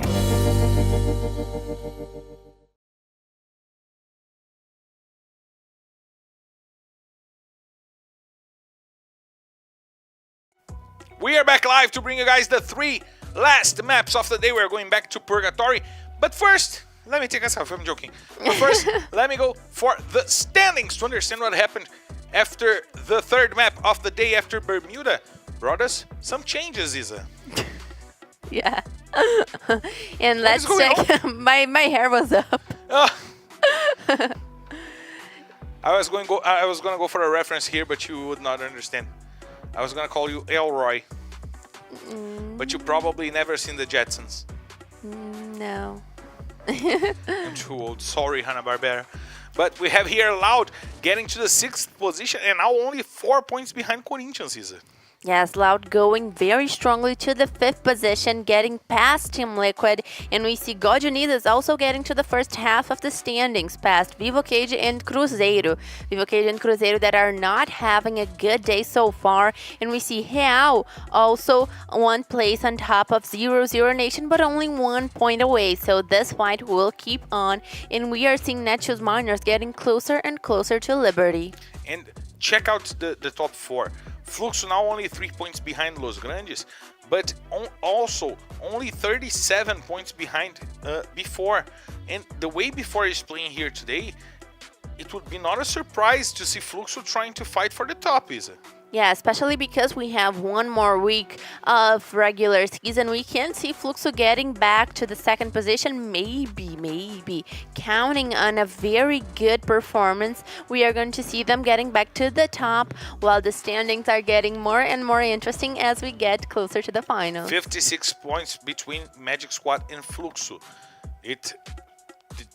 Dividing amidst the maps that we still have today, they need to average 1 2, it's 57, right?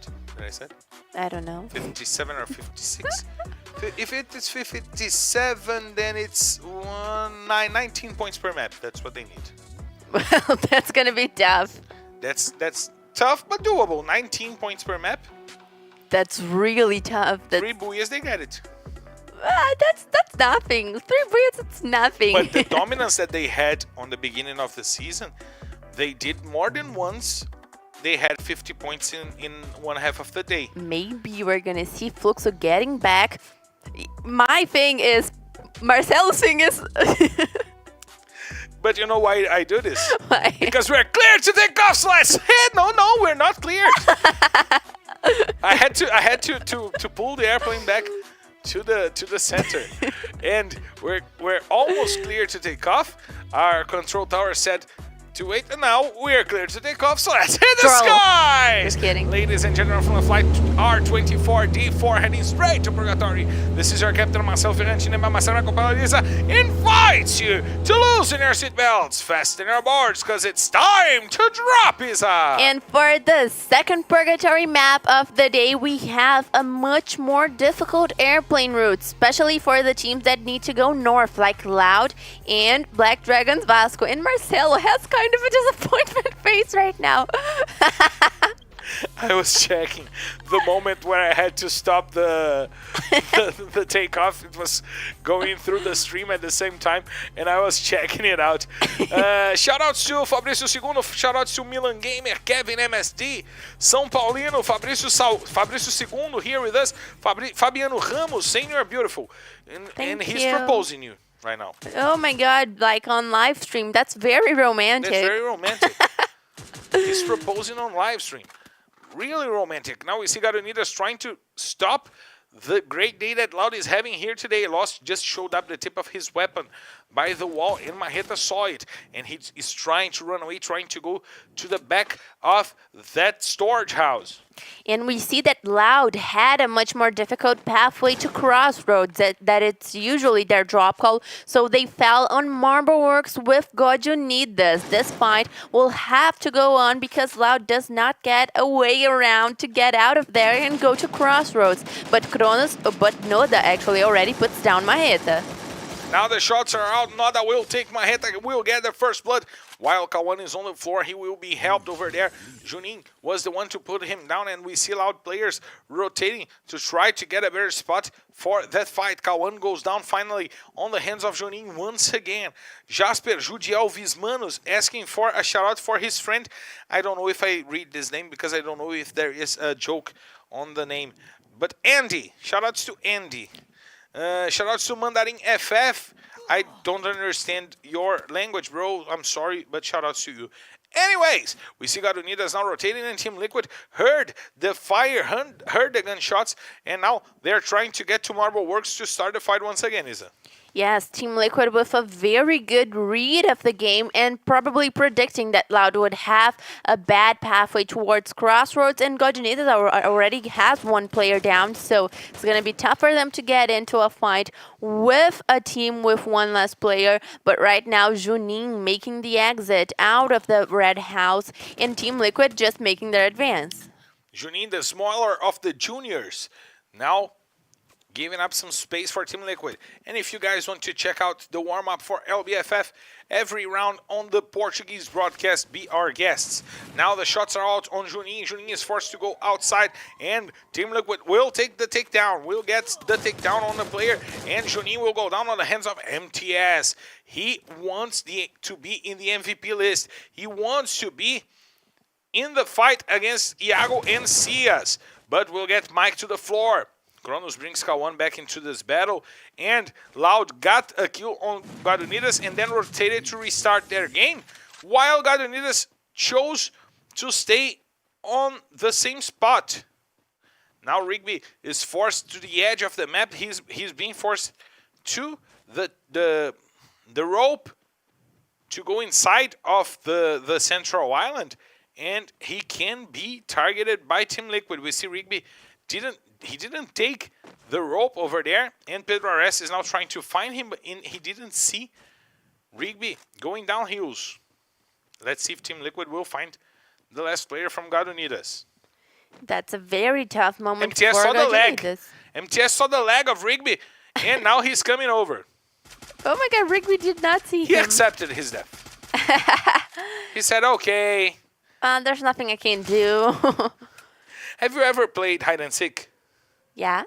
You know when you're the last one and you're going for the save everyone, and you're hiding like a madman up until the end, and you're so hidden that no one will ever find you. And you're like a ninja mixed with a spy, and no one will ever find you, and then the guy goes through your side and he just looks to the side and he sees you like, what you're doing there, you know? Disappointing. It's exactly what happened. I'm terrible at hide and seek, so I do get that. And look, 4 out of 6 buyas from Fluxo were in Bermuda. So very interesting statistics for Fluxo. That does a lot better, at least in terms of buyas, in Bermuda. And it used to be one of their worst maps. They were really good in Purgatory, really good in Kalahari, and Bermuda was not a map where they got some highlights, but now they got 4 of their 6 buyas in Bermuda. I used to be good in hide and seek, you know. I was terrible. I knew how to climb trees. So I was often on the top of the tree. I would always get kind of into my head or like freaked out and did not want to run because I knew that if I'd run, I'd trip. So I was like, oh my God, I can't run. What will I do? And then I was always found. Once I was playing hide and seek with my friends in the club that the country club that we used to go to when we were young, and I was hiding at the top of the tree that was on the top of a suspended garden. And the garden had a pipe that went through it all to get some net to protect the Yeah. the plants. Romeo coming in to play for Nitrox. And then I waited to be the last one. I was going to save everyone, and I was on the top of the tree. The dude went through the garden. He looked and he never saw me, and I was ready to perform the biggest save of all time. And then dude went far away, and I said, now it's my time.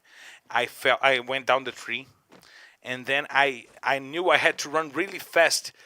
So I went running through the garden. I held on the pipe and jumped like a gymnast, holding on the pipe. Yeah! And I jumped and I was really high and I was, oh my God, I'm really good. When I landed, I tripped and fell with my face to the floor. And the guy just looked to the side and went, 1, 2, 3, Marcelo, I got you. I was like, Oh my God, that's so disappointing. that was the most disappointing Performing an Olympic jump towards a garden pipe and then you were thing. caught. Falling to the floor with the face. Oh my God. And while we see Nitrox making their target in the very border of the map, we see that the safe zone has gone towards the north of the Purgatory map, which means that some teams that fall specifically in the south island of Purgatory will have some difficulties getting to the safe.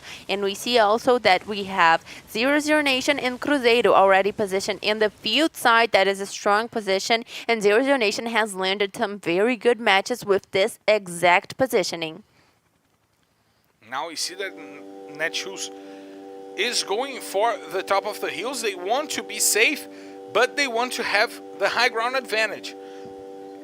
We know that Netshoes, the players are having good moments in Bermuda, but when we talk about Kalahari and Purgatory, it's been really rare to see Netshoes fighting up until the end of the match, right, Isa? Yes, for sure. Especially because Netshoes Miners has such a difficult call, and right now it seems like they're going to go for a safe position. They're going to stick to that house and hope that the safe zone helps them, because there's nothing much else that they can do while Nitrox is fighting Black Dragons Vasco on the hills of the Moat House, and I am predicting that.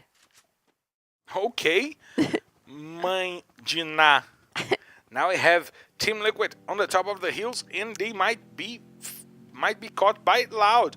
They want to go quickly to the house. They leave the cars. Phoenix is trying to get a good positioning, and the shots are out. Now Kronos couldn't find the shot on Phoenix, but the grenades from Kawan are really good. Kronos will finally put Phoenix to the floor with a nice Kappa, with a nice headshot, and Noda will bring MTS to the floor. Now it's a 4v2 fight. Loud in advantage against Boot and the last player, who is Pedro Ares. They are forced inside of the house in Moat House, and Pedro Ares will put Kawan to the floor, but Lost will get but. There's only one player to fight for Team Liquid. He's trying to survive. He's Pedro. He's R. He's S. He is the one trying to save the whole Team Liquid squad. He will leap out of the CR7 and he'll be eliminated. Loud gets the better of Team Liquid, and they get the first squad wipe of the match. 5 kills already for Loud that has such an amazing performance today. So Loud not only getting those kills, but also getting a strong path towards the safe zone. Ooh. And now Fluxo getting a visit in their house from God Unidas. Rigby will put Fak to the floor, but Cias and Ousado bring it back. Marreta finds a nice Kappa. Cias puts Marreta to the floor, and there's only Mike to fight. What a shot by Mike! A nice Kappa onto Cias. Now it's Japa BKR versus Mike. They are rotating. They are trying to find themselves the better shot. Japa BKR uses the eyes. He's trying to bring Fak back into the fight. He rotates. He opens up. He sees the last player from God Unidas, who now has 2, who now will have 3. Junin and Marreta will be helped over, and Rigby actually will be helped over there. He's trying to also help the Oh, other God. player. Japa will put my head to the floor, but he will be taken from behind. Fluxo falls on the hands of Gadonidas. From Booyah to Bottomiza. Fluxo getting the worst out of this fight. That was really energetic. We saw that every player had a charge buster on, and some players had the MP5, and they were all in the same room of the same house fighting with each other, like at 1 centimeter out of distance. So really Gajunitas getting the best, especially because Rigby was smart enough to be able to make the saves. And when he made the saves, he was able to get to break the strategy of Japa BKR that was saving also the rest of his team. So when he broke the ice, he really could guarantee the fight. Once again, Loud going after the players from Vasco. We see Chucky rotating to outside of the house while Loud enters from the front door, but Kronos was left really far away to try to get the support with the sniper rifle. He has the Barrett on his hands. We have Chucky trying to rotate, sighted by Hander. They're using some med kits. Kronos opens up. He wants to get the pixel and he will get the shot on Chucky. Chucky goes to the floor, forcing Loud to open up the space. They have the time to go over and retake the positioning. Kronos will get the kill on Chucky, while Hender and Leno try to protect the window. Jubinha will take Hender to the floor. We see Easy go in with the side to get Noda to the floor, while Iago helps on the hand of Gadonidas. K1 will take Hender with a nice grenade shot, and K1 will put Leno to sleep. Now it's a good moment for Loud to try to hold Vasco once again. Shout it! Shout it! Shout it out loud, because Vasco is back on the lobby and Loud has 9 kills on their hands. Now we have Romeo over there trying to do the front line for Nitrox. He has General shooting out some grenades to open the space for Vivocade. We see Cruzeiro and Netshoes Miners going at it on the other side of the map. Some more grenades coming in with General leading the charge for Vivocade. Now Salles and Romeo are leading for Nitrox as well. They are using the ice to get some coverage, but Modestia is opening up the path, and Trap just destroyed everyone with the grenade launcher. The shots are out. Nando 9 is opening up the space. General and Modestia gets 2 players down, and advantage Vivocade in the fight. The safe zone gets closer. They will be forced inside of the safe where Vivocade waits for them. Modestia General confirms the kill on Romeo and Prozin. Quali is trying to remain alive for Nitrox, but he's being damaged by the safe and the players. The shots are out. Modestia wants to get the last shot. Quali will try to survive. He gets the kill to the safe zone. He doesn't allow Vivocade to get all 4 points, but before he's fighting against also Gadonidas on the other side of the map. Kronos is entering that battle. Loud is trying to leave Gadonidas by advantage onto B4, but lost, and K1 went to the floor. Now Noda goes down as well, while Kronos tries to bring it back. He sends Lobato and Chinese to the floor. He wants to keep Loud in this matchup. Iago will get the kill on Lost, while Kronos tries to rotate. He wants to find a better spot to fight, and now it's not a fight anymore. It's a survival matter for Kronos, because before destroyed Loud in this fight, Isa. Yes, and Loud having a much worse position from the bottom of the hills and a longer way to the safe zone. Before was able to really work that into the confrontation, and were able to get the kills. Already 8 eliminations on the hands of B4 that also has the best safe zone. The 4 eliminations goes to Iago. 4 of the 8 eliminations going to Iago. He is now over 150 kills on the season. Amazing run from Iago, wanting to get the MVP, and he still has 2 more days, 12 more maps, which means, and the finals, because before is certain to be on the finals. So he not only has 12 more maps, he has 21 more maps to try to break amazing records, maybe break the 200 point mark as the killer. And look at Lobato. He puts down 1 player from Vivocade, but puts himself down as well. Shinez tries to come over with the grenades to put Vivocade back to the lobby. Now Kronos is playing from above with 0-0 Nation by his side. We see Japexel taking the kill from Lobato, and Iago will put Nando 9 to sleep as well, while Cruzeiro also joins the battle against Real. We see Rush over there going for Antunes. He puts Antunes to the floor. Tatu is already down, and Rush will be trying to take Japa XL over there. Giga takes 1 more kill. VM7 falls to the safe zone as Japa tries to survive. His feet is exposed, and R7 will take that shot. He will get the kill. Now we see B4 going after General, who is the last player from Vivocade. We see Iago rotating. He's going after General. General has the Shard Buster, but the shots are coming from the top down. He has the Chrono, and Shinez will get the kill, sending Vivo Kid back to the lobby before now with 12 points. They needed a good performance here to keep themselves running after Magic Squad to try to take the lead today. Jubinha will get the kill on Chronos, 13 kills for before. They are going for the aggressiveness. They are not going for the space anymore. They want those kills. They want those points. We see Iago regrouping with Juninho and Jubinha and Shinez. I just mixed both of their names. Shinez takes a lot of damage, but now 4 teams and only 9 players, while we see Gadonidas trying to remain alive. Look at Rigby, he got 2, but he couldn't get the clutch. Nice job by Romeo, but Gadonidas is wiped out, and now there are 3 teams and only 8 players. Giga will put Shinez to sleep, and he will get Jubinha as well. Giga gets lucky, got on the other side of the map. Cruzeiro has 11 kills, and they will get it. So it's a boo! Yeah, Cruzeiro! A silent and quiet game by a team that needed to come back to their best moments. Giga, Trap, got amazing points, 11 kills on the hands of Cruzeiro, and they will be once again launched to the top of the standings, Isa. Cruzeiro getting the best out of Purgatory. They went well in the first map of Purgatory, and right now getting the booyah. And since they are involved in such a strong competitive fight in the standings, they are gonna get very well with those extra points. But before, with this amount of eliminations in the second position, oh my god, before probably, if they did not, they got very close to Magic Squad right now. So very good game for before in Purgatory, and it's an unusual safe zone. It was really an unusual safe zone out in the open, but before is going for more than 20 points here in the map, and as well as Cruzeiro. Nice job by those 2 teams. Nice job as well for Gadonidas. They got 13 points, Loud getting 16. What a day by Loud, always in the top 3, as we see Cruzeiro with 23 points and before with 22, Isa. Amazing punctuation for Cruzeiro, and before, of course, Loud having their 4th great match in the day. So Loud getting an amazing amount of points for this point in the round, and Gadonidas getting 13 points. Gadonidas also having a regular good day. So we see 0-0 Nation with 10 points this time, Vivo Cage with 8, and Giga from Cruzeiro was the MVP for the map with 5 eliminations. I think that we're gonna have some other contestants for the MVP. Yeah, we'll probably have some more contestants because Iago got 5. What? I believe Iago got 5. Lobato got 5. Oh, There look you at go. Lobato. Lobato got 5, I told you. So lots of guys will be on the list as well. Map where we saw many multiple team fights.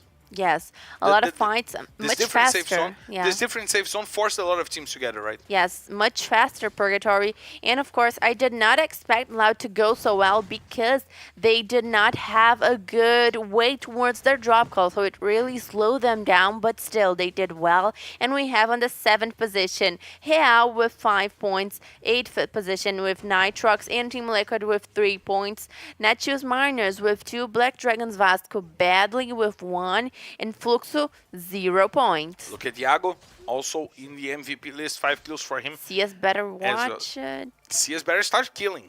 Yeah. Not watching. He's doing too much watching. He needs to do the killing as well. We're going for a quick break and we'll be right back to bring you guys the 5th map of the day.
We are back live, and my wire just got locked here on the handle of the seat. But we're back live to bring you guys the 5th map of the day and the standings to understand what happened after the 4th map of the day. Before now, 7 points behind Magic Squad. They will try to retake the lead here today, allowed getting to the 5th position with 879 points. Now only 34 points behind Fluxo. That is doable for Loud that had such an amazing day today. And guys, I'm not gonna leave a spoiler for you guys, but Loud is having a possible record-breaking day. They already surpassed the 70 points mark, right? And if they want to get to Fluxo, they will need to average 17 points per map in Kalahari and Bermuda. Cruzeiro getting the 8th position from Vasco, who is not having a good day here today. And Team Liquid also not having a great day here, but they still have an advantage onto Cruzeiro. 0-0 Nation surpassing Real and closing a bit of the gap onto Nitrox, but still a huge gap. Yes, but Netshoes Miners has a small gap to Liberty, so we're gonna check it out because those bottom 2 teams are very competitive between each other, and we also see that Cruzeiro, Black Dragons Vasco, God Unidas, and Vivo Cage are still all with very similar punctuation, so it is not impossible to think that today we are going to see Vivo Cage getting past Cruzeiro and getting to the 8th position, or maybe God Unidas getting to that position. We are going to see the bottom top of the standings, if that makes sense for you guys, and it's gonna possibly change a lot. You know what is getting me really happy right now? What? The fact that we're going to have fights in every corner of the rankings. We're going to have fights for the top 1. We're going to have fights to decide the remainder of the top 12. We're going to have fights for the 13th position. We're going to have fights on the bottom against relegation, all in the last week.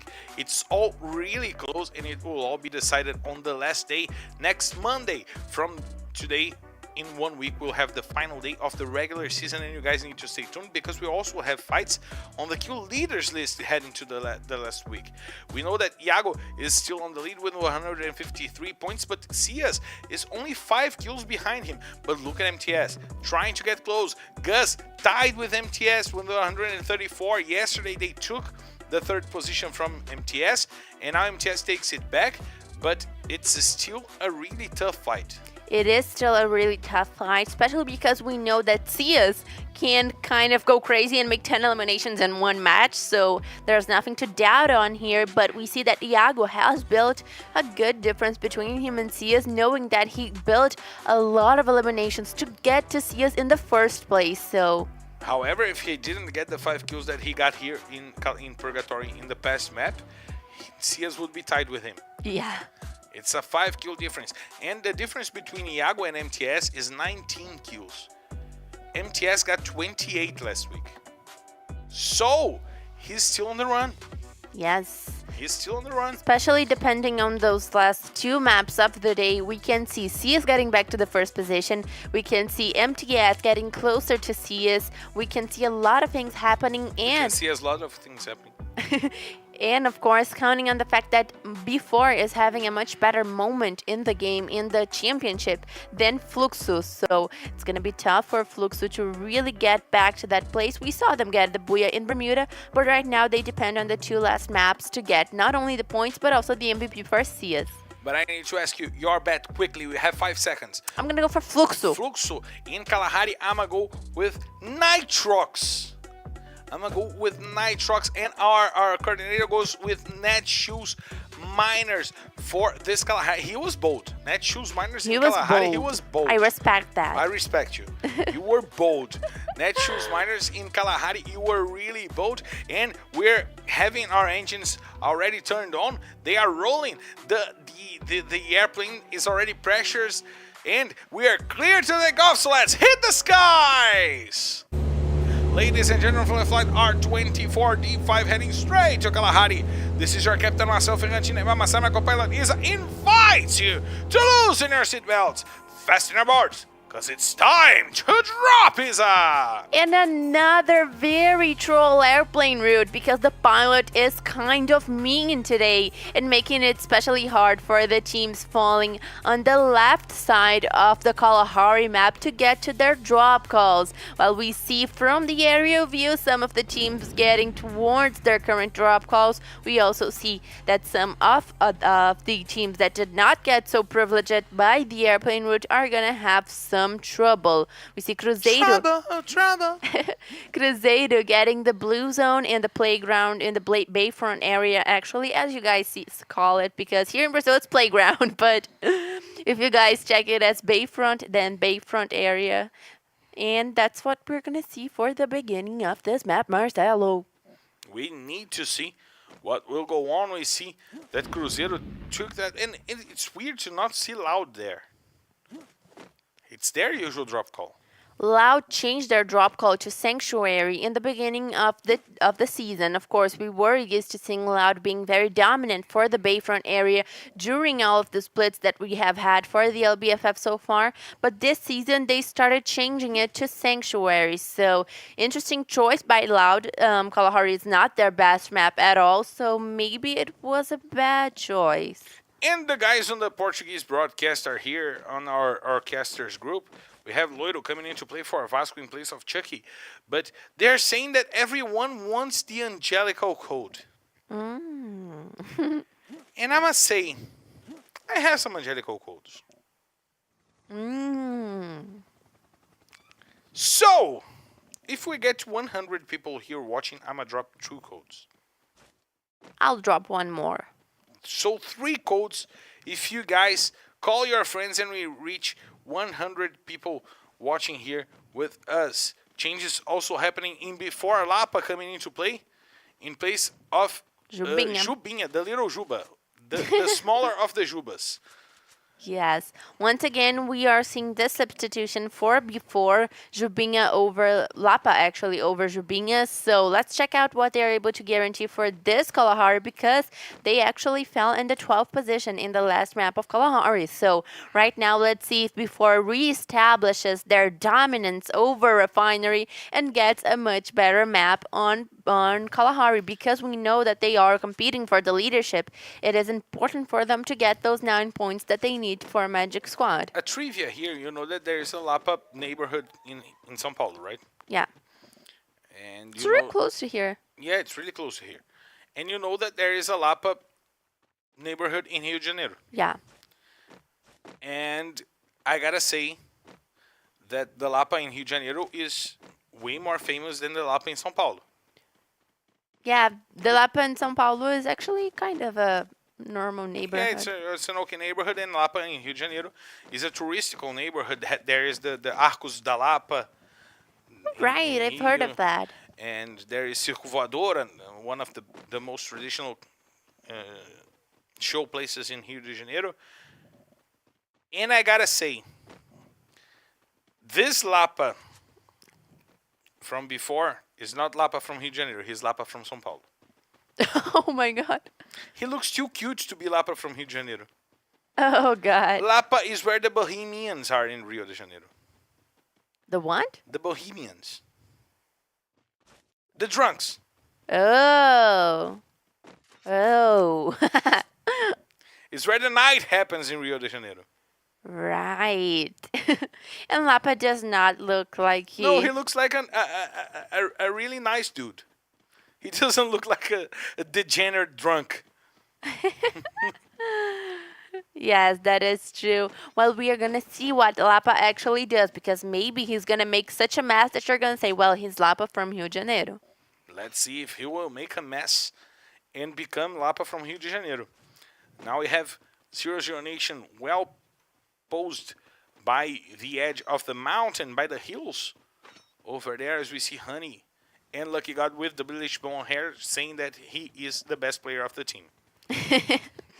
And Nitrox getting just around Natchez Miners. Rick seems to have the view, but we see that Honey already took down Chinese. So that fight is happening on Refiner while we have on a completely different side of the map Netshoes Miners against Nitrox. Who would you say that is the best player from Nitrox? Salles, Romeo, Prozinho, or Quali?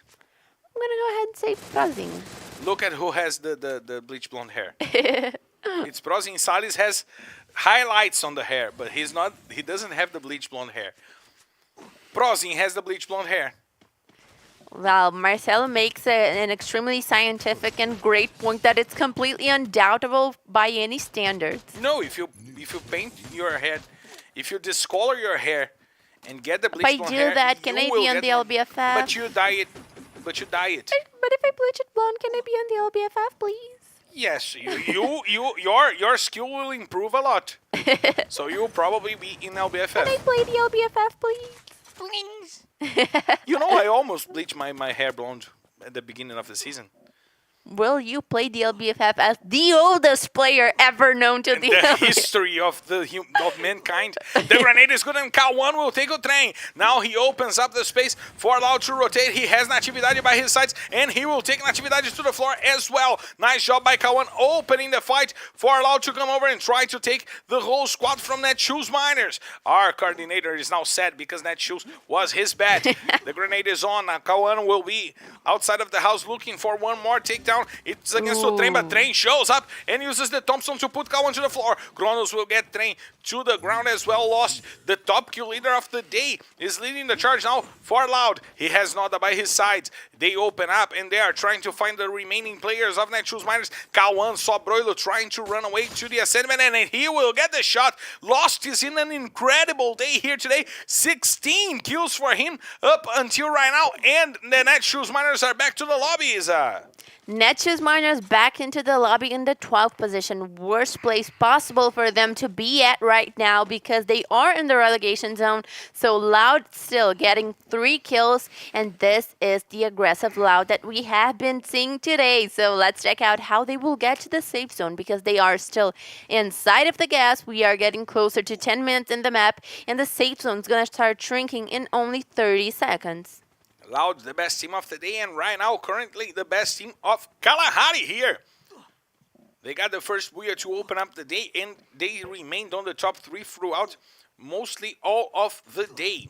You know, I actually didn't bleach my hair because I've got a skin condition that is closely related to what Jada Pinkett Smith had, and that was the reason that Will Smith punched Chris Rock on the face that hard. What?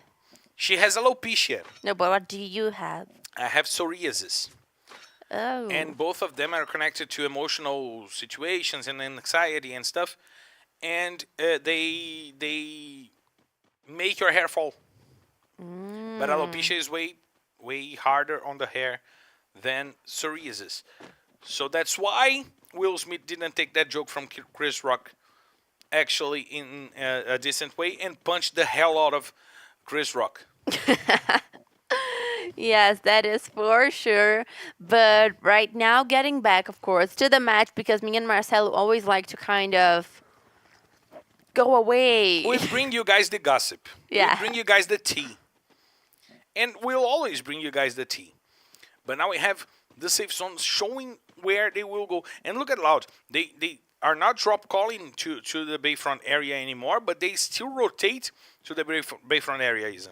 Yes, Loud getting this position, and the Bayfront area is actually closed a lot towards the safe zone. But of course, this is still a big safe zone, and Loud might have to make the advance to get a better position, while 0-0 Nation is getting a lot of work towards Fluxo. The shots are out. Honey Zial puts one player from Fluxo to the floor. It was Fak. He was brought back by Cias. And now Fluxo has the awareness that the fact of that 0-0 Nation is by the command post. Vasco is by their side as well. And we have over there the rotation from Cias, from Ousado, Chapa PKR preparing by the ice to get inside of the safe zone.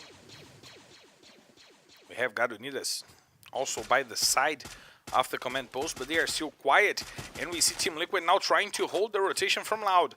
But he is using the stairs to get a better positioning as we see Phoenix on the balcony. MTS and But on the other house. Grenades are out from MTS. He wants to go back to the run for the MVP.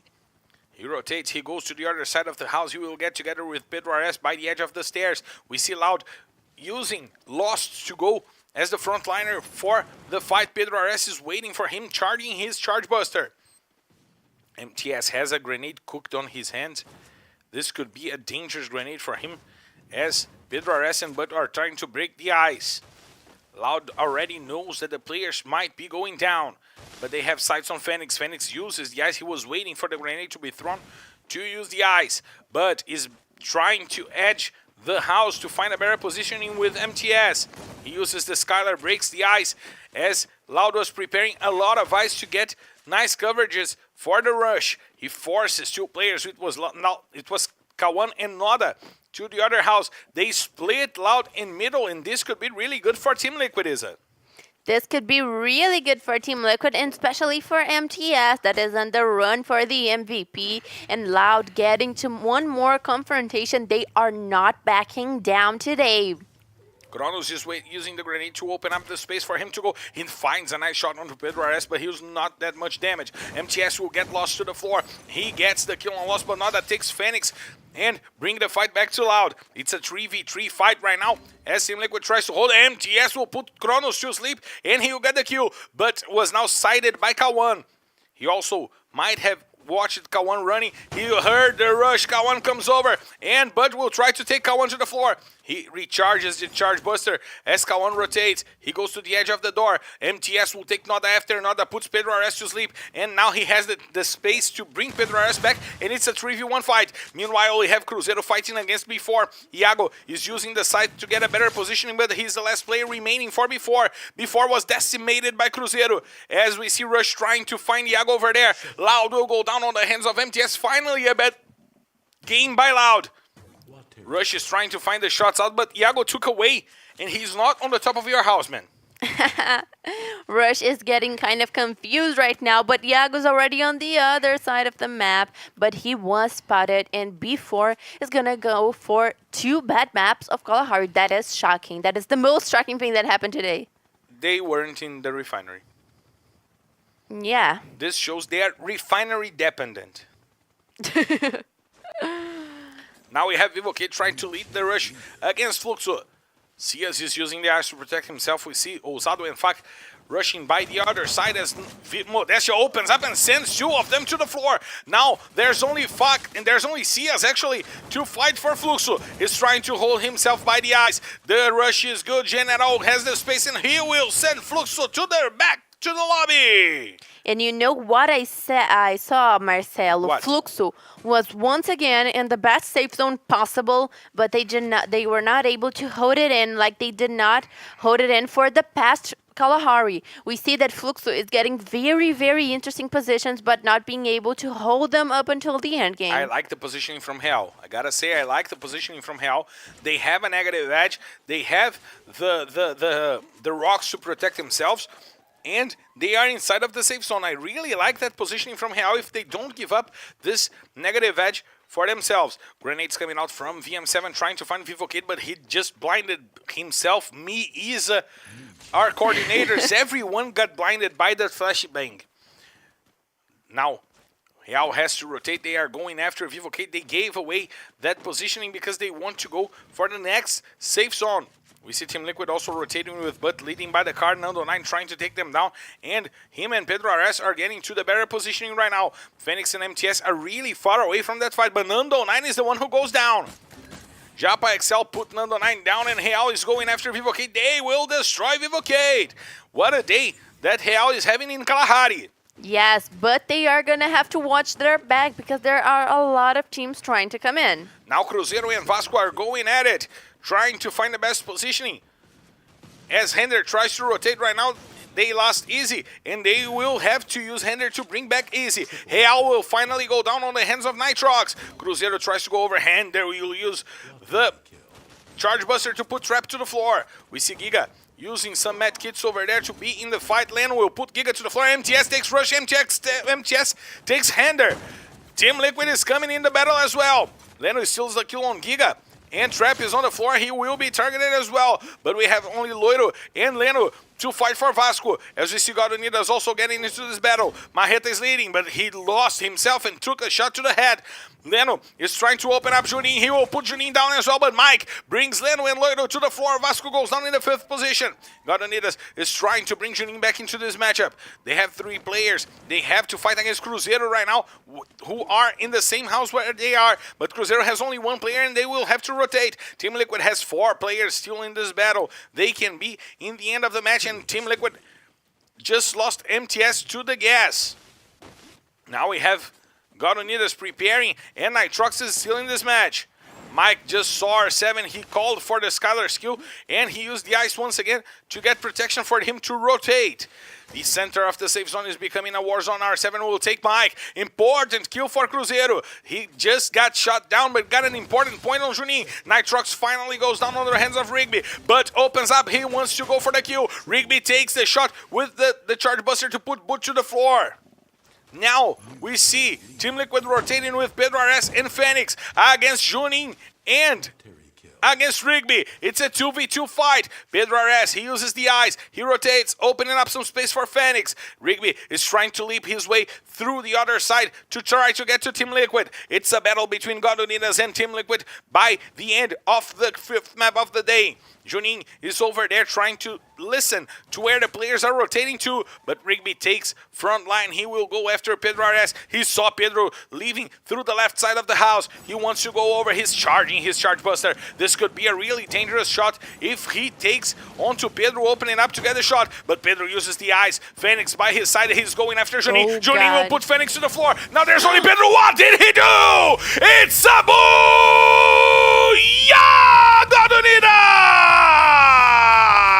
A great patient fight by God Unidas to define that they will get the booyah in the map where they lost their drop call, but they gained back their respect in the second to last week. Is amazing 2v2 endgame between God Unidas and Team Liquid, and Rigby and Juninho were able to take the best out of it, and God Unidas having a much regular day until this point, and now guaranteeing this booyah with 10 elimination. That's gonna do very well for them, especially because they are in such a competitive position in the standing. So God Unidas getting the booyah, and a good booyah.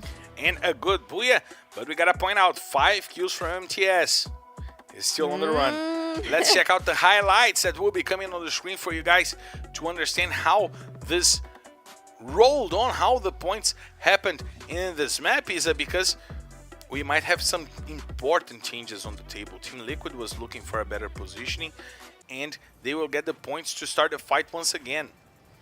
22 points for God Unidas, getting this good booyah with 10 eliminations, equaling 22 points, while Nitrox has 17 for their amazing call. And of course, this is gonna get Nitrox over top. Team Liquid guaranteeing 14 points, while Cruzeiro gets 11. Black Dragons Vasco, probably their best map of the day, if not the first Purgatory, but 10 points for Black Dragons Vasco. Real with 9 points, and MTS with 5 kills on the competition for the MVP of this split of the LBFF. The current MVP, guys. MTS is the current MVP. The MVP of the hat. Yes, the current MVP of the hat for the LBFF 6, and now on the 7 once again on the run for his MVP. So let's check out the second half of the points. Marcelo. Before is not getting to Magic Squad. Well, they still have 8 points in 1 match is not a lot. But they need to improve. Yeah. But also they got 13 eliminations in the second place in just 1 map, so... Okay, I hear you. However, they are still standing with 40 points in a day. Yes. That's not what we got used to see before, dude. But it's kind of important to say that even though before is having a bad day, it's still not a bad day. It's not a bad day in before standing. Yeah, for before it's a bad day, but it's not the worst day possible. And we are going for a quick break to bring you guys the last map of the day and the last map of the week. Be here with us because it's gonna be great.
have to bring you guys the last map of the second to last week.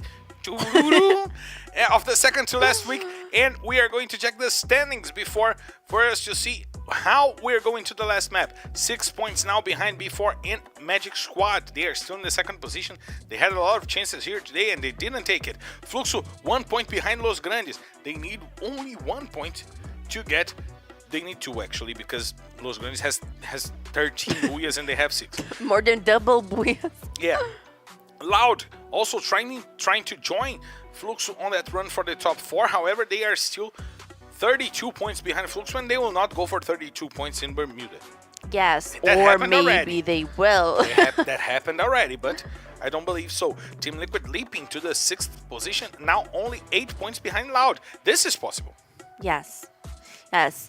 Loud and Team Liquid being a very freaking fight here in the standings, while God Unidas gets to the 8th position, while on top of Cruzeiro, and Black Dragons Vasco and Vivo Cade take the 10th and 11th position inside of the standings. Nitrox finally getting past Tropa, and even so having a last chance to get a couple of points of difference. Now Netshoes Miners have their best chance to try to take the 17th position from Liberty, because we're heading to their best map, which is Bermuda. However, it's really strange to see Vasco in the 10th position right now.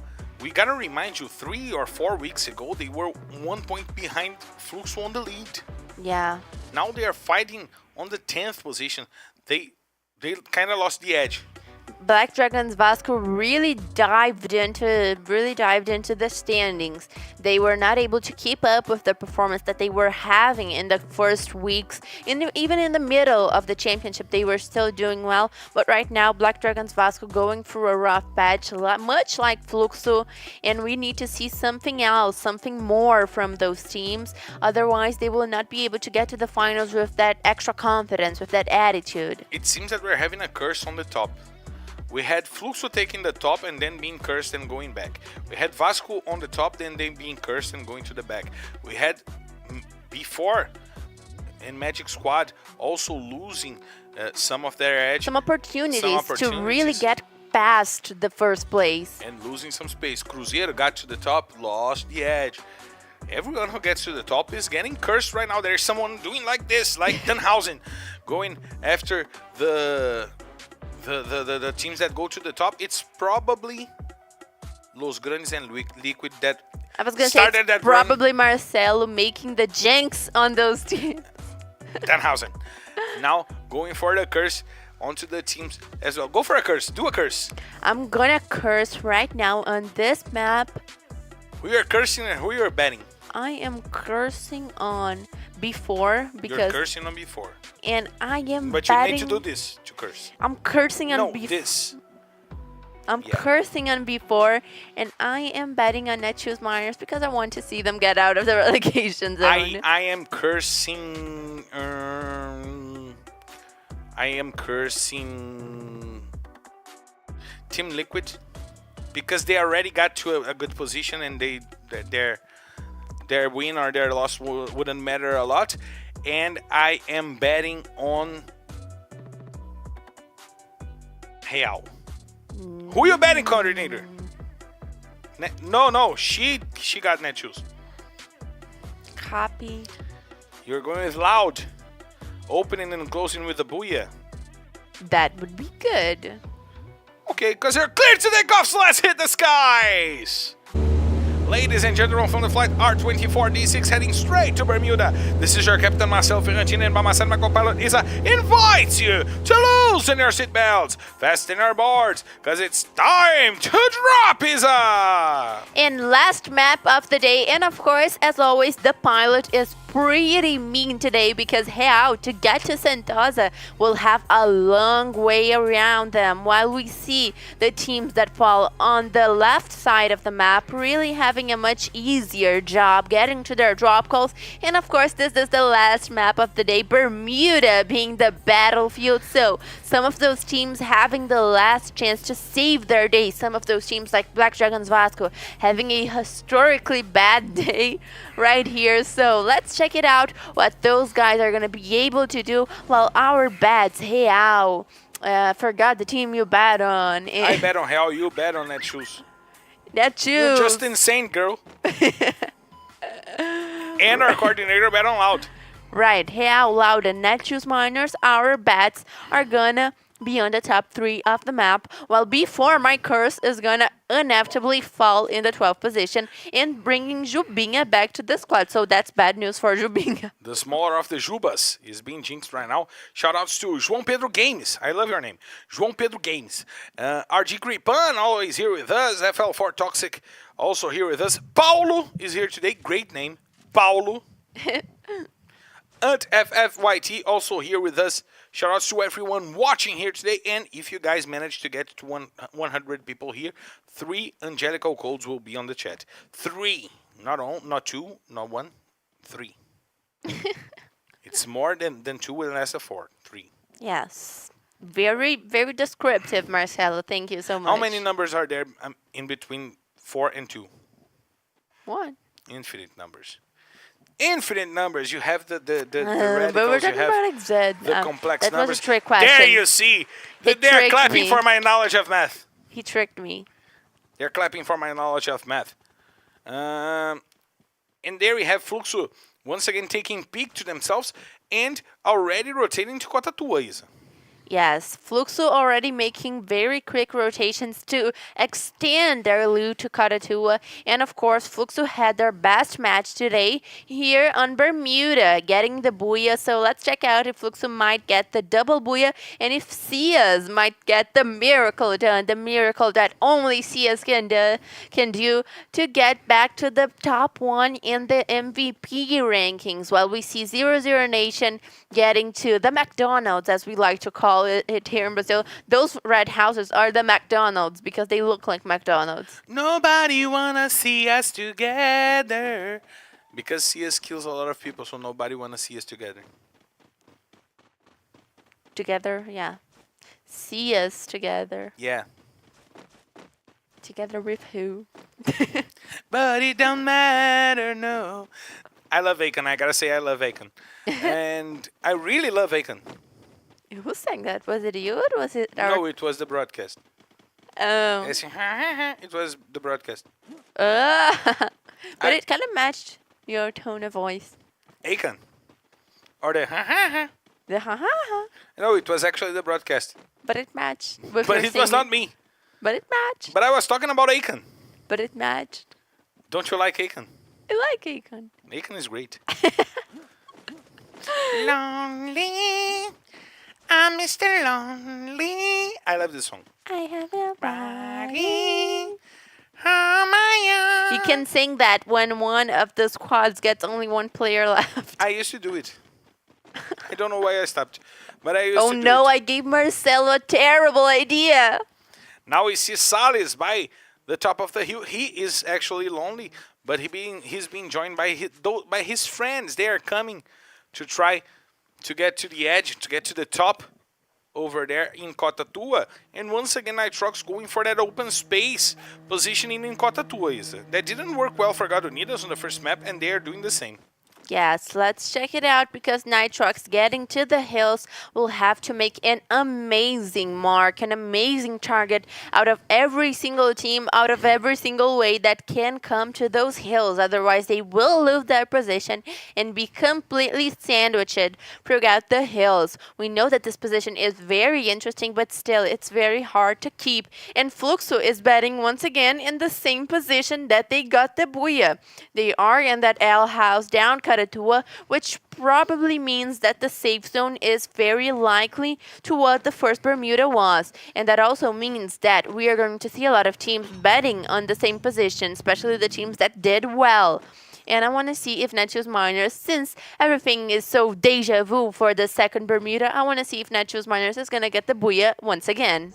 We gotta check this out, and we gotta check out the rotation from Vasco by Catu, as you like to say. And you have to put some emphasis on the two. Catu. Catu. Good, gotta put some emphasis on the two. And now we have the rotation from Vasco with Loiro by the passenger seat of the motorcycle, as well as Leno throwing up on the motorcycles. Você e sua amiguinha quer subir na minha motinha? I love this song. I love this song. I gotta say. This song is great, but it really can. It's so great that we cannot translate it for you Yeah, guys. yeah. There's no way we can bring that amazingness to English. It's just too good. So if you guys want to learn Portuguese, check out the Portuguese broadcast that we do on the B check series. This out on the B series, okay. So And I usually use that song on the B series. Shout outs to SPG Gaming. Shout outs to RG Gripan laughing at us singing Lonely. Lonely. Aiken has a participation. You know Andy Samberg. Have you watched Brooklyn Nine-Nine? Yeah, I know. So you know Andy Samberg. Yeah, Andy Samberg was a presenter on a show called Saturday Night Live. yeah.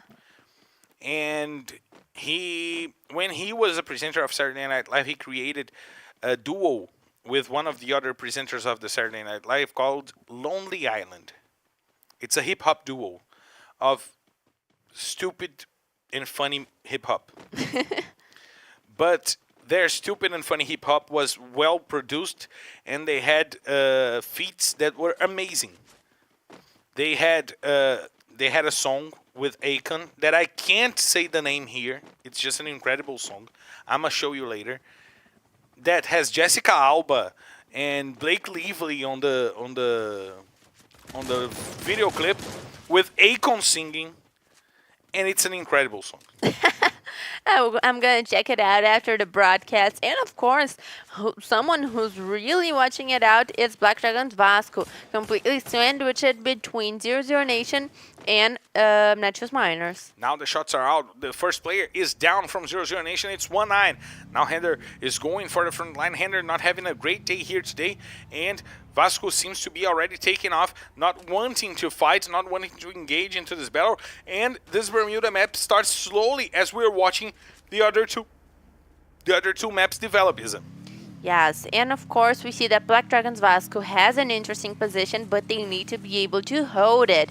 While B4 has batted once again in the position of the hills, we see a much similar safe zone to the last map of Bermuda as it was expected, and I want to check it out if the teams are going to be able to make that great performance once again. But God Unidas is coming from the bridge. And of course, it is an interesting position because it is hard to not take hits from everywhere. Garineiras crossing the bridge. We see 00 Nation trying to go underneath with Vasco before on the other side. It's a mess right now as the safe zone is shrinking and shrinking. Still 9 minutes in the match and no players taken down.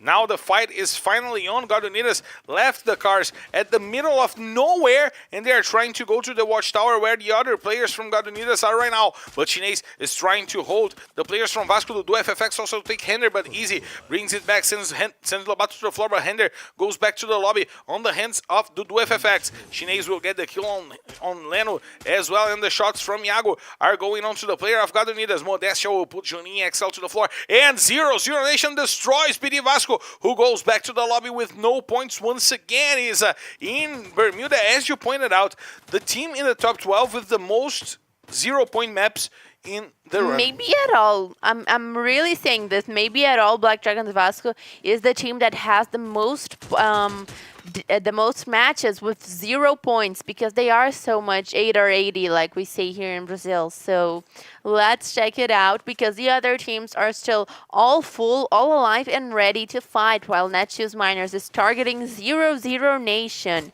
But 00 Nation is in a better position. So that's going to be a tough fight for Netshoes Miners to pursue, and the safe zone is going to shrink, and neither of those teams are actually safe, but it is also very good for God Unidas in B4. Shout out to Titan, who is saying good night. Are you going to bed, my man?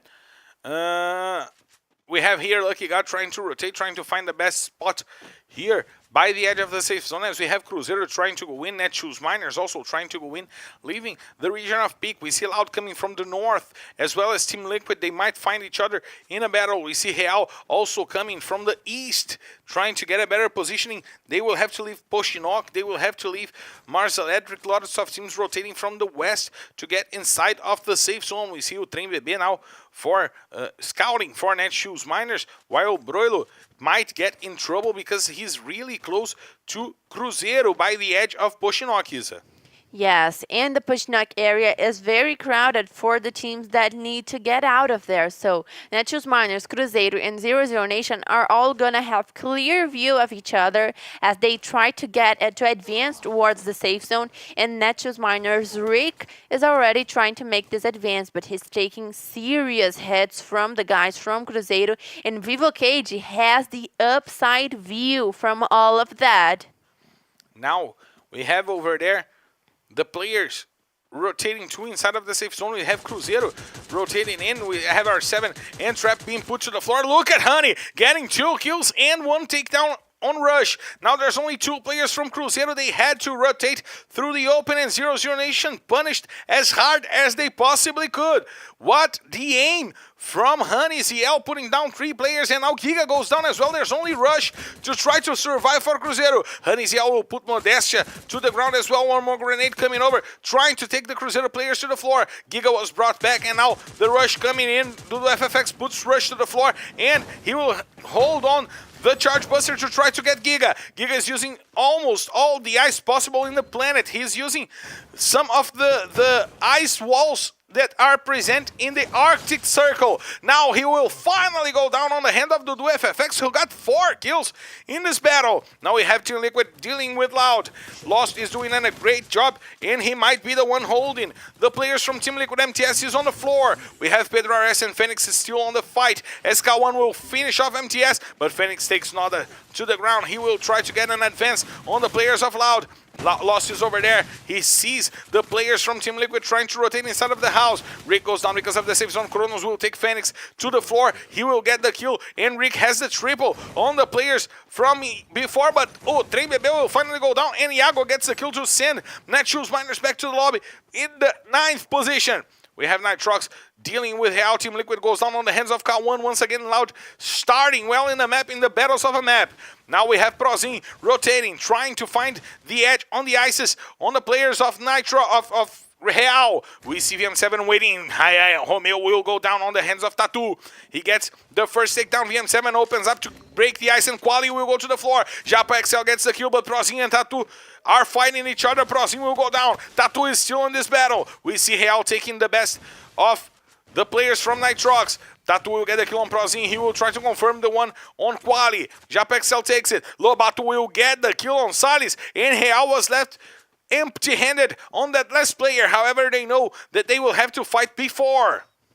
6 teams, 20 players alive. Still a spread safe zone, Isa.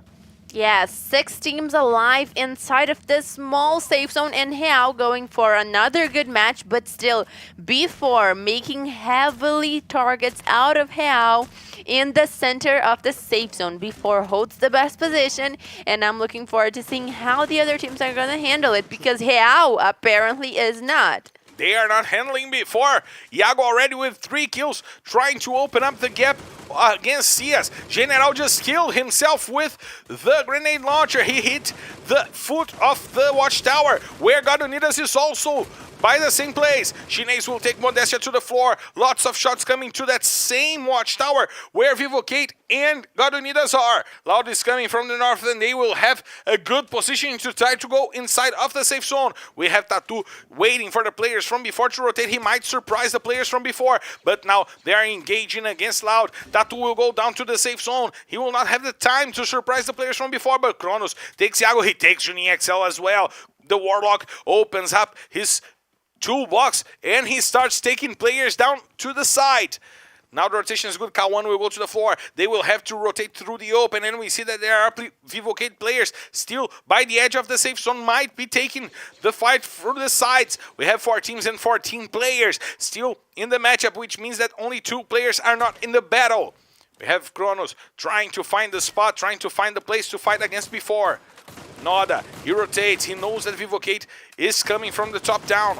that got used the CR7, and now they are trying to break it to open up the space for the fight. Some heal coming from Lost. Vivocade will go down on the hands of Iago and Mike. 2 players taken down. Now it's a 4v4 fight between 3 teams. All of them with their full squad and seem to be full looted.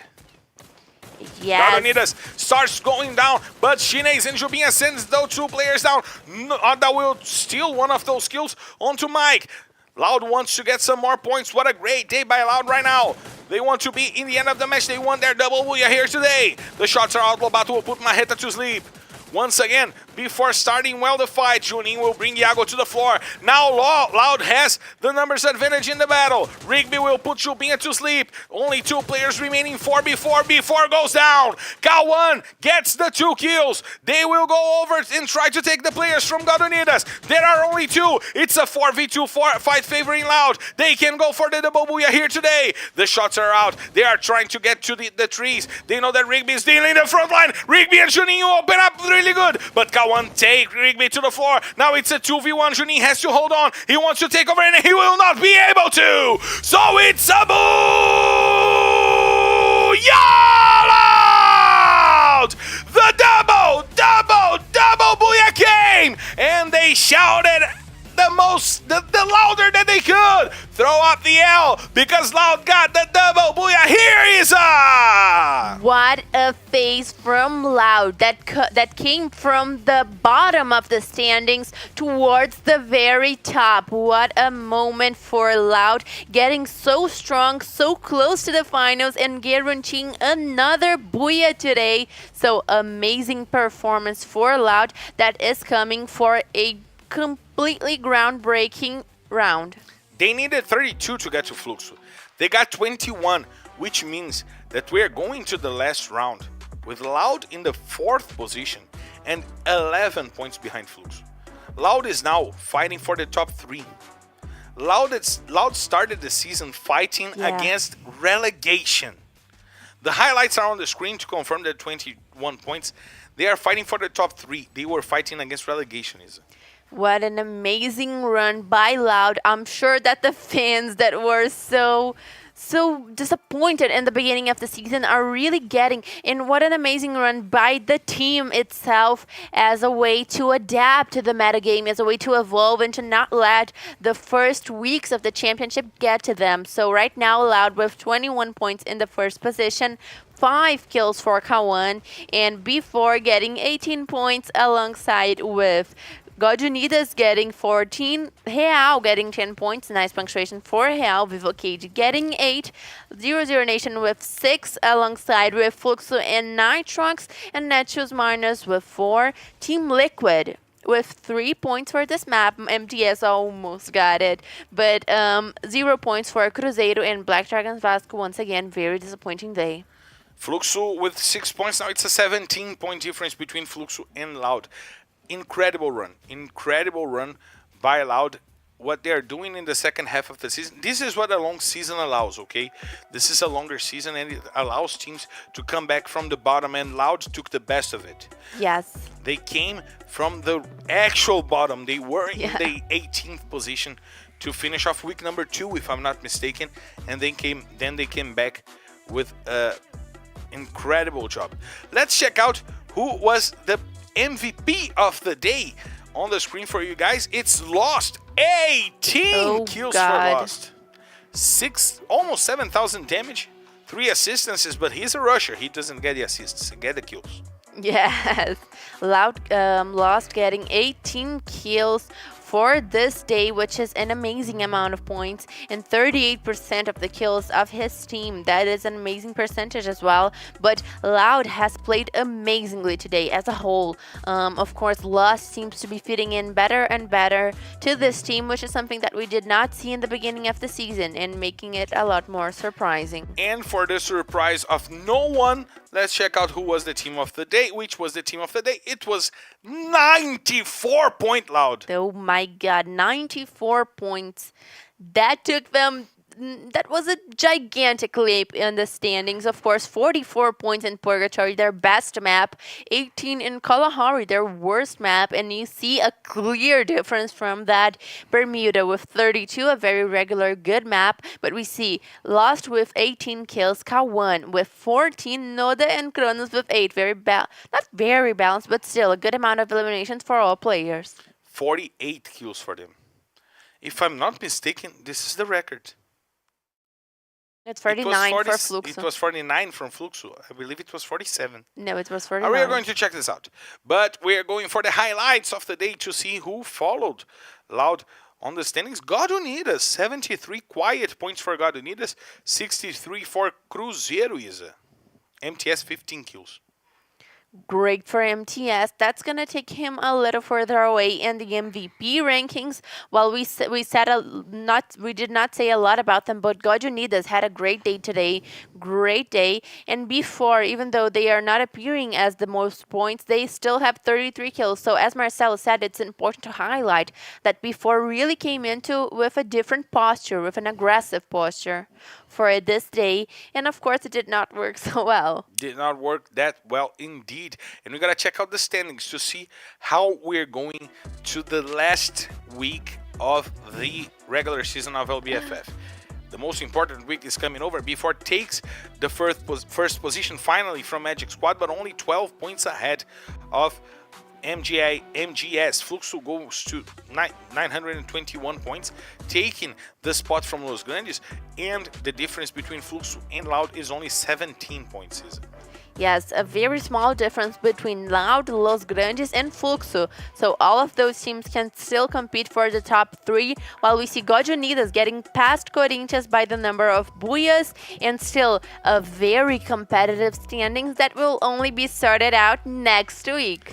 Let me say, yeah, they are competing not only for the top 3, but they are competing for the top 1.